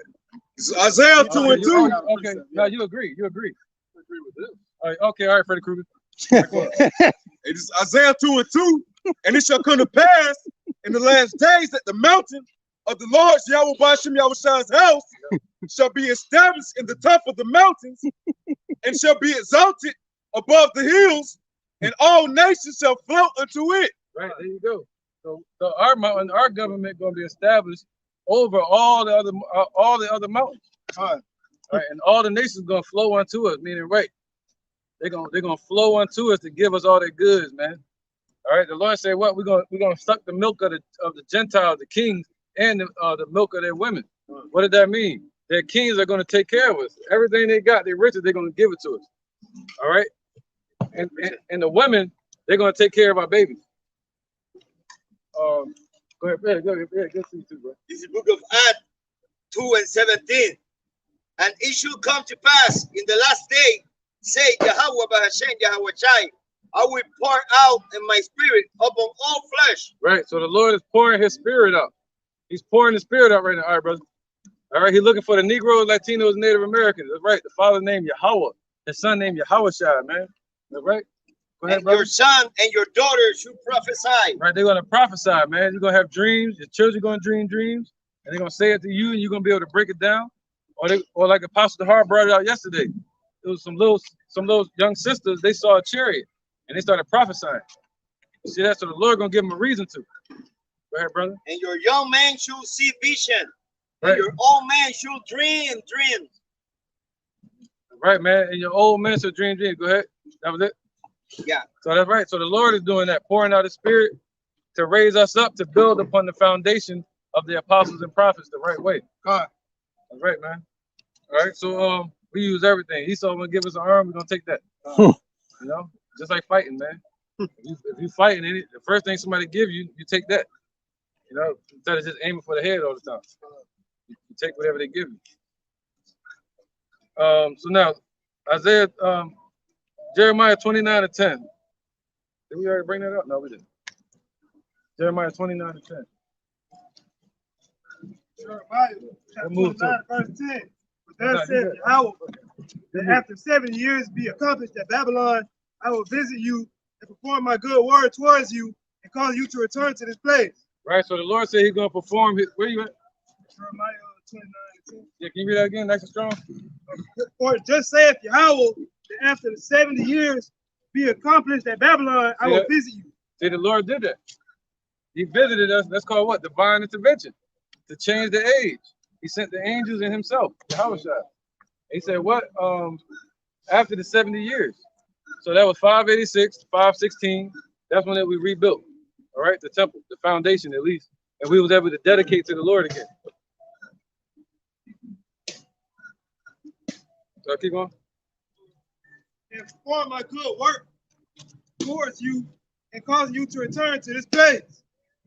For I know thoughts that I think towards you, said Yahweh, thoughts of peace and not of evil, to give you an expected end. Come on, man. To give you an expected end. I mean, he already knows what our end was going to be. He saw that we were going to be in danger. We were going to be in wickedness. So the Lord increased his mercy and compassion to us. All right, in preparation. All right. So let's keep going. Ezra 4 and 20. We're going to wrap it up, though, somewhere along these lines. Second Ezra or Ezra? Ezra. Yeah. 4:24. Second Ezra 4 and 24, right? No, Ezra.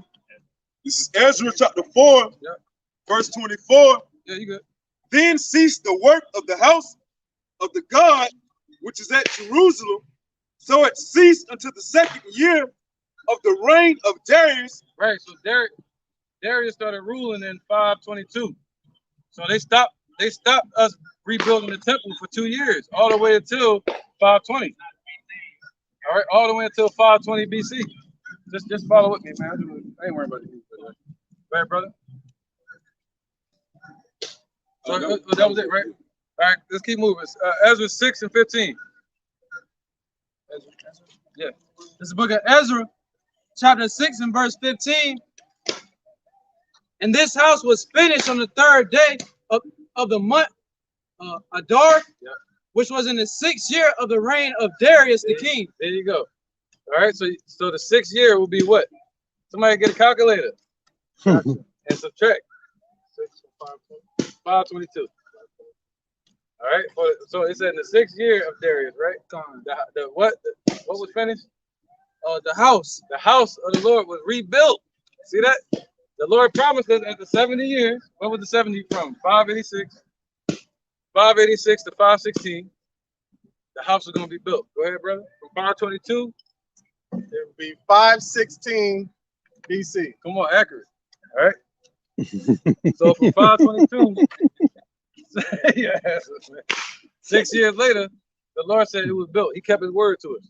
So now, don't you think the Lord is going to keep his word today? It's going to be accurate, on point, on time, on cue. Right. All right. And if you hate this, if you hate what we teach, it's because you hate the Lord too. I just want to say that as a side note. You got any animosity against for any reason towards this camp or anybody for any reason at this point, it's because you really just hate the Lord or you just a hater. And it's a perverseness and breaching the spirit. He says a perverseness and breaching. It's a perverseness and breaching the spirit. That's a sign. They need to fix that. All right, man. You should be joining in. The scriptures say, "A wise man heareth a wise word; he addeth unto it." Not trying to block somebody out because you dirty motherfuckers just don't like somebody. The Lord ain't worrying about that. He's no respect that person. Fuck what you think. It's about the Lord's word. All right. So let's keep going. Isaiah 45 and 1. That was it on that, right? That was all the way 16. Yep, 6 and 15, all the way 16. I think that was it. Let me get it up. So 16. Yeah, 6, 15. Yeah, 6 or 15, all the way 16. All right. Back at the book of Ezra, chapter 6, and verse 16. And the children of Israel, the priests and the Levites, and the rest of the children of the captivity, kept the dedication of this house of God with joy. See that? So in 516 BC, we were able to rededicate the temple once again. All right, it's like a rededication. So the Lord kept his promise to us, man. All right, as we believe the Lord is gonna keep his promise today. Okay, and Isaiah 45:1 all the way to 7. Whoever get it quicker. Oh yeah, precept. Hey, go ahead, brother. Bring it once more. Acts chapter 12, verse 21. And this is kind of going back into Yahweh ruleth in the kingdom of men, set up the kings. And upon a set day, Herod arrayed in royal apparel and sat upon his throne and made an orientation unto them. And the people gave a shout, saying, "It is the voice of a God, and not of a man." And immediately the angel of the Lord smote him, because he gave not Yahweh the glory, and he was eaten of worms and gave up the ghost. But the word of Yahweh grew and multiplied. And that just goes to show that Yahweh ruleth everything, down to the smallest, thing we can think of, beyond our comprehension. And you better watch your tongue when he puts you in rulership. Hey, you better watch your tongue. Because every single king, same thing with Nebuchadnezzar. He said the same thing. I am a god. I am this, that, and the third. He's like, all right, let me show you something. Every single one that fell, they said the same thing. Yeah, they always say, "Yo, king, live forever." Yeah. And they died. Yep. They thought they were immortal back then. You know, every king that started ruling, they thought they was immortal. They thought they were gods, just like Xerxes, just like the Greeks, just like the Romans. All right, all the Romans, they started what they call that? Deifying themselves. Thank you. Yeah, deifying them. All right, they started worshiping them, man. All the Augustuses. Go ahead. You got one? And this is Revelation. It just land back in the apostles and the brothers, all right? On how ultimately the king or kings that reign here on earth, we have a king in the heavens, in the Shemayim, already that lives, all right? And once what's already established in the heavens, it ultimately just got to play into this lesser realm on earth, the footstool. This Revelation is 10 and 7. No, 6. And swear by him that liveth forever and ever, who created heaven and the things that therein are, and the earth and the things that therein are, and the sea and the things which are therein, that there should be no time, there should be time no longer. But in the days of the voice of the seventh angel, when he shall begin to sound, and ultimately the seven ultimately representing the prophecies, we're in that seventh trump. When he shall begin to sound, the mystery of Yahweh shall be finished, as he hath declared to his servants the prophets. Man. So it's ultimately we waiting on it to be finished, man, to be fulfilled. Or as the Lord said, he's not coming to destroy, all right, but to fulfill. You know, roughly paraphrase. All right, brother. All right, let's get this Isaiah 45:1. We can wrap it up with this, brother. This is Isaiah chapter 45, verse 1. Thus said the Lord Yahweh to his anointed, to Cyrus. Right, so before we go into this, you know that the Lord was controlling Cyrus. And you know the ultimate goal and agenda for Yahweh is to give us a kingdom, man, at the end of the day. Making us perfect. Go ahead. It says, to Cyrus, whose right hand I have holden. Right, so the Lord was controlling Cyrus, meaning spiritually. He was holding him in place. All right, that's why he said for him to let go, he had to bring Michael. So he can go talk to Daniel face to face. He said, yo, I'm gonna go talk to Daniel. Hey, Michael, come over here, you hold him. All right. It says to subdue the nations before him. Right. So the Lord held Cyrus and instructed his mind to subdue all the nations before Cyrus, right? And Babylon was the target. It says, I will loose the loins of kings. Right. So the Lord is gonna break down kings. All right, loosen their loins, meaning break them down. And one of those loins is who? Belshazzar. What's his name? Belshazzar, right? Yeah. Broke down his loins and his bows. Yeah, when the Lord wrote on the wall, he said many, something Carte. Yeah, he told him that basically tonight you're gonna die and fall. You know, your kingdom is taken and given to the Persians. All right, he told him that to the Persians and the Medes. And then immediately he shitted on himself. All right, so he weakened them. He broke them down. Broke their strength down. Go ahead. And it says, They gird up your loins as men, so he broke them down. and I will loose the loins of kings to open before him the two levied gates. And the Well, gates, there you go. We was talking about that last night. So he said he's gonna do what? says, open before him the two levied gates. Right. So the two leave gates, it just means like you would walk through a what's that, an ark, and they'll have leaves on both sides. Like ivy leaves and shit on the Yeah. bottom. But this was talking about Ishtar gates. So he was letting Cyrus know that he was gonna open up those gates that were usually shut and blocking any intruders. He said they're gonna be bust wide open. I'm gonna let you walk right into Babylon. And those Ishtar gates gonna be open, and you're gonna be stepping into Babylon, Cyrus, and they ain't gonna be able to do shit about it. All right, go ahead. It says, and the gates shall not be shut. I will go before thee and make the crooked places straight. I will. Right, the Lord gonna get everything out of his way, just like the Lord is getting everything out of our way and out of Yahushua's way. All right, go ahead. It says, I will break in pieces the gates of brass and cut in sunder the bars of iron. Right, man. And I will give thee the treasures of darkness and Right. hidden riches of secret places. Right, so the Lord got hidden riches all over this earth, man, that he can give us. Right. There's nothing. In the kingdom, he gonna give us all of that. Go ahead, brother. Just like what's that, Africa that found that gold? You got it, right? They are Esau been all over that. You don't even hear about it no more. They was all over that like flies on shit. Keep my language. This is, and I will give thee the treasures of darkness and hidden riches, of secret places, that thou mayest know that I, the Lord Yahweh, which called thee by thy name, am the God of Israel. Right. So who gave the riches to Esau? The God of Israel. All right. So our power is an almighty power, man. He can give riches even to these heathens, but he gives true riches to us in eternity. Like the Negroes, Latinos, Native Americans who are set to inherit the kingdom of eternity. All right. That's life is way richer than carnal riches upon the earth. How can you experience riches upon the earth if you're dead? Verse 5, 4, like this is for Jacob my servant's sake, and Israel mine elect. Right. So the Lord raised up Cyrus. He raised for us to free us from the grip that Babylon had on us. All right. So the Lord raised up who? Russia and China and these nations to free us from the grip that Esau has on us today. It says, I have even called thee by thy name. I have surnamed thee, though thou hast not known me. Right. So they don't know the Lord. Go ahead. It says, these nations. I am the Lord Yahweh, and there is none else. He's the Lord. He's the power. Yahweh, man. There is none else. So any power that's on earth is given from Yahweh, period. Left hand or the right hand side. It says, there is no God besides me. There's no power besides Yahweh.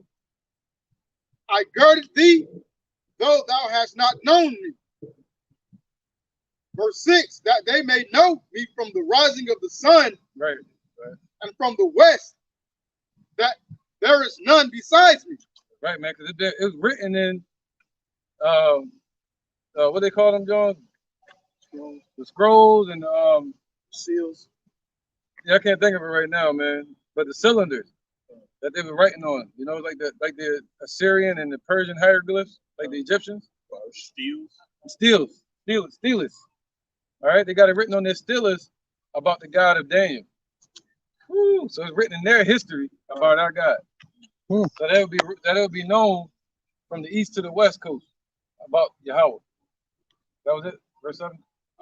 6. And it says, I am the Lord Yahweh, and there is none else. There you go, man. Verse 7. I form the light and create darkness. I make peace and create evil. I, the Lord Yahweh, do all these things. There you go, man. All right. So when we see the evil coming upon this earth and all hell breaking loose, you know there's a judgment from Yahweh. All right. And the peace that we're going to have in the kingdom and that pursuit of happiness we can only truly get from Yahweh Bashem Yahushua. All right. Proverbs 21:1.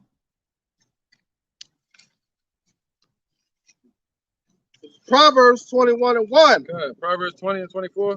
The king's heart is in the hand of the Lord, as the rivers of water. He turneth it whithersoever he will. Right. So just know that, man. When we see these kings threatening us, threatening the world with all these policies and things they putting in place, and pressing that fear button on us, and draconian measures that they bring in, just know that the king's heart is in the hand of the Lord. He's the one steering the ship. All right. Proverbs 20 and 24. Man's goings are of the Lord. How can a man then understand his own way? There you go, man. Like just like this man over here. Just wandering around the earth. All right. Sirach 18 and 5. Let's get that. Sirach 18 and 5. Daniel 10 and 12. And we got one more. This is Sirach chapter 18, verse 5. It says, who shall number the strength of his majesty? Well, who can number it? How can you count it? How can you measure the depths of the sea? How can you even measure the height of heaven? So how can you at all measure the strength of Yahweh? They can't even measure the strength of a gorilla. Right? And who shall also tell out his mercies? Right. So who can tell out his mercies from the beginning? He did. He the only one that's been speaking it from the beginning. Through us, throughout time. That shows eternity. That shows long suffering. All right. Immortality. Power. That shows power. Go ahead, brother. Come on, man. Let's get it. Keep going with Sirach. No, let's go to Daniel chapter 10, verse 12. It's Daniel chapter 10, verse 12. Yeah. Then said he unto me, fear not, Daniel, for from the first day that thou didst set thine heart to understanding, and to chasten thyself before thy power, thy words were heard, and I am come for thy words. Right. So now we got a clear understanding of the scripture. All right, go ahead. Verse 13. But the prince of the kingdom of Persia withstood me 21 days. But lo, Michael, one of the chief princes, came to help me, and I remained there with the kings of Persia. Right. Go down to verse 20 or 19. Yeah, 20. 20. Yep. Then said he, knowest thou wherefore I come unto thee? And now will I return to fight with the prince of Persia. And when I'm gone forth, lo, the prince of Greece shall come. Yeah, now it should make more sense. That once the Lord goes forth, things gonna change. The Lord is a changer of times. He operating on a whole nother level. All right, God level, controlling time, controlling kingdoms, man. All right, Job 12 and 14. Yep, Job 12 and 14, man. The scripture say, man, the Lord, he openeth and no man closes. All right, this is Job chapter 2. You want to go ahead? This is the book of Job, chapter 12, and verse 13. With him is wisdom and strength. He have counsel. Oh, so we said wisdom. All right, wisdom control everything, right? Raise up kings to put up down kings. So wisdom comes from Yahweh. Go ahead. It's with him. No, you good. He have counsel and understanding. Yep. Behold, he breaketh down, and it cannot be built again. There you go, man. So once the Lord breaks us down, he broke us down as a nation, and we couldn't rebuild ourselves. So once the Lord breaks down Esau and their system, just like he broke down the Greeks, they couldn't rebuild it. All right? Unless the Lord said so. He shutteth up a man, and there can be none opening. Yeah, so I guess all week, well, last week we was talking about the Lord opening and shutting. So it's about his power, he's ruling, man, and he even shut up Esau, the devil, for 1,000 years. It showed us that. He's doing that to show us, like, yo, don't worry about the things you see, man. Focus on the things you can't see. Focus on the Force, like we in Star Wars or something. Focus on Luke the Skywalker. Yeah. That's it, man. All right, so anybody got any precepts you want to bring up real quick? Go ahead, brother. This is Sirach chapter. It says storms don't last forever. It's always chapter 10. Like the sun is always shining, man. This is Sirach chapter 10, verse 4. It says, the power of the earth is in the hand of the Lord, and in due time he will set over it one that is profitable. Right. So the power of the earth is in the hand of Yahweh Bashim Yahushua. And in due time, he's going to set one up that is profitable to rule over it. Yahweh Shai. Right, yep. I'm gonna stick to that point. I was telling my children that the other day. The storms don't last always. So who controls the storm? The Lord. But the sun is always shining out there somewhere. There's no storms blocking it. It's just shining. That's like Yahweh shining and ruling out there, man. Even though the storms are in place and they come and go. You know. So yeah, man. Any more precepts? Good. All right, yeah, that's cool, man. I guess we had a little snack on that one. We ended there, man. So hey, we hope you're edified once again, building upon the foundation properly. Like Esau was trying to say we weren't, but yeah, thanks for watching and thanks for showing support and share our videos. So we want this to get out so that you'll be edified and others will be edified, and the sooner we can build each other up to a certain level, the quicker we get the hell out of here, man. When the Lord feels like we're all secure and in faith in Him and His power behind the scenes and on the scenes. All right, so we're gonna end it there and say, Kal, Allah, La, Yahweh, Hashem, Yahweh Shai, Hashem, Ha, Kodash. All right, double honor to the elder apostles of GMS and their elders, and shalom to you, Akim, and our Guatemala children that still believe in sincerity and truth around the four corners of the earth. And shalom. Shalom. Yes,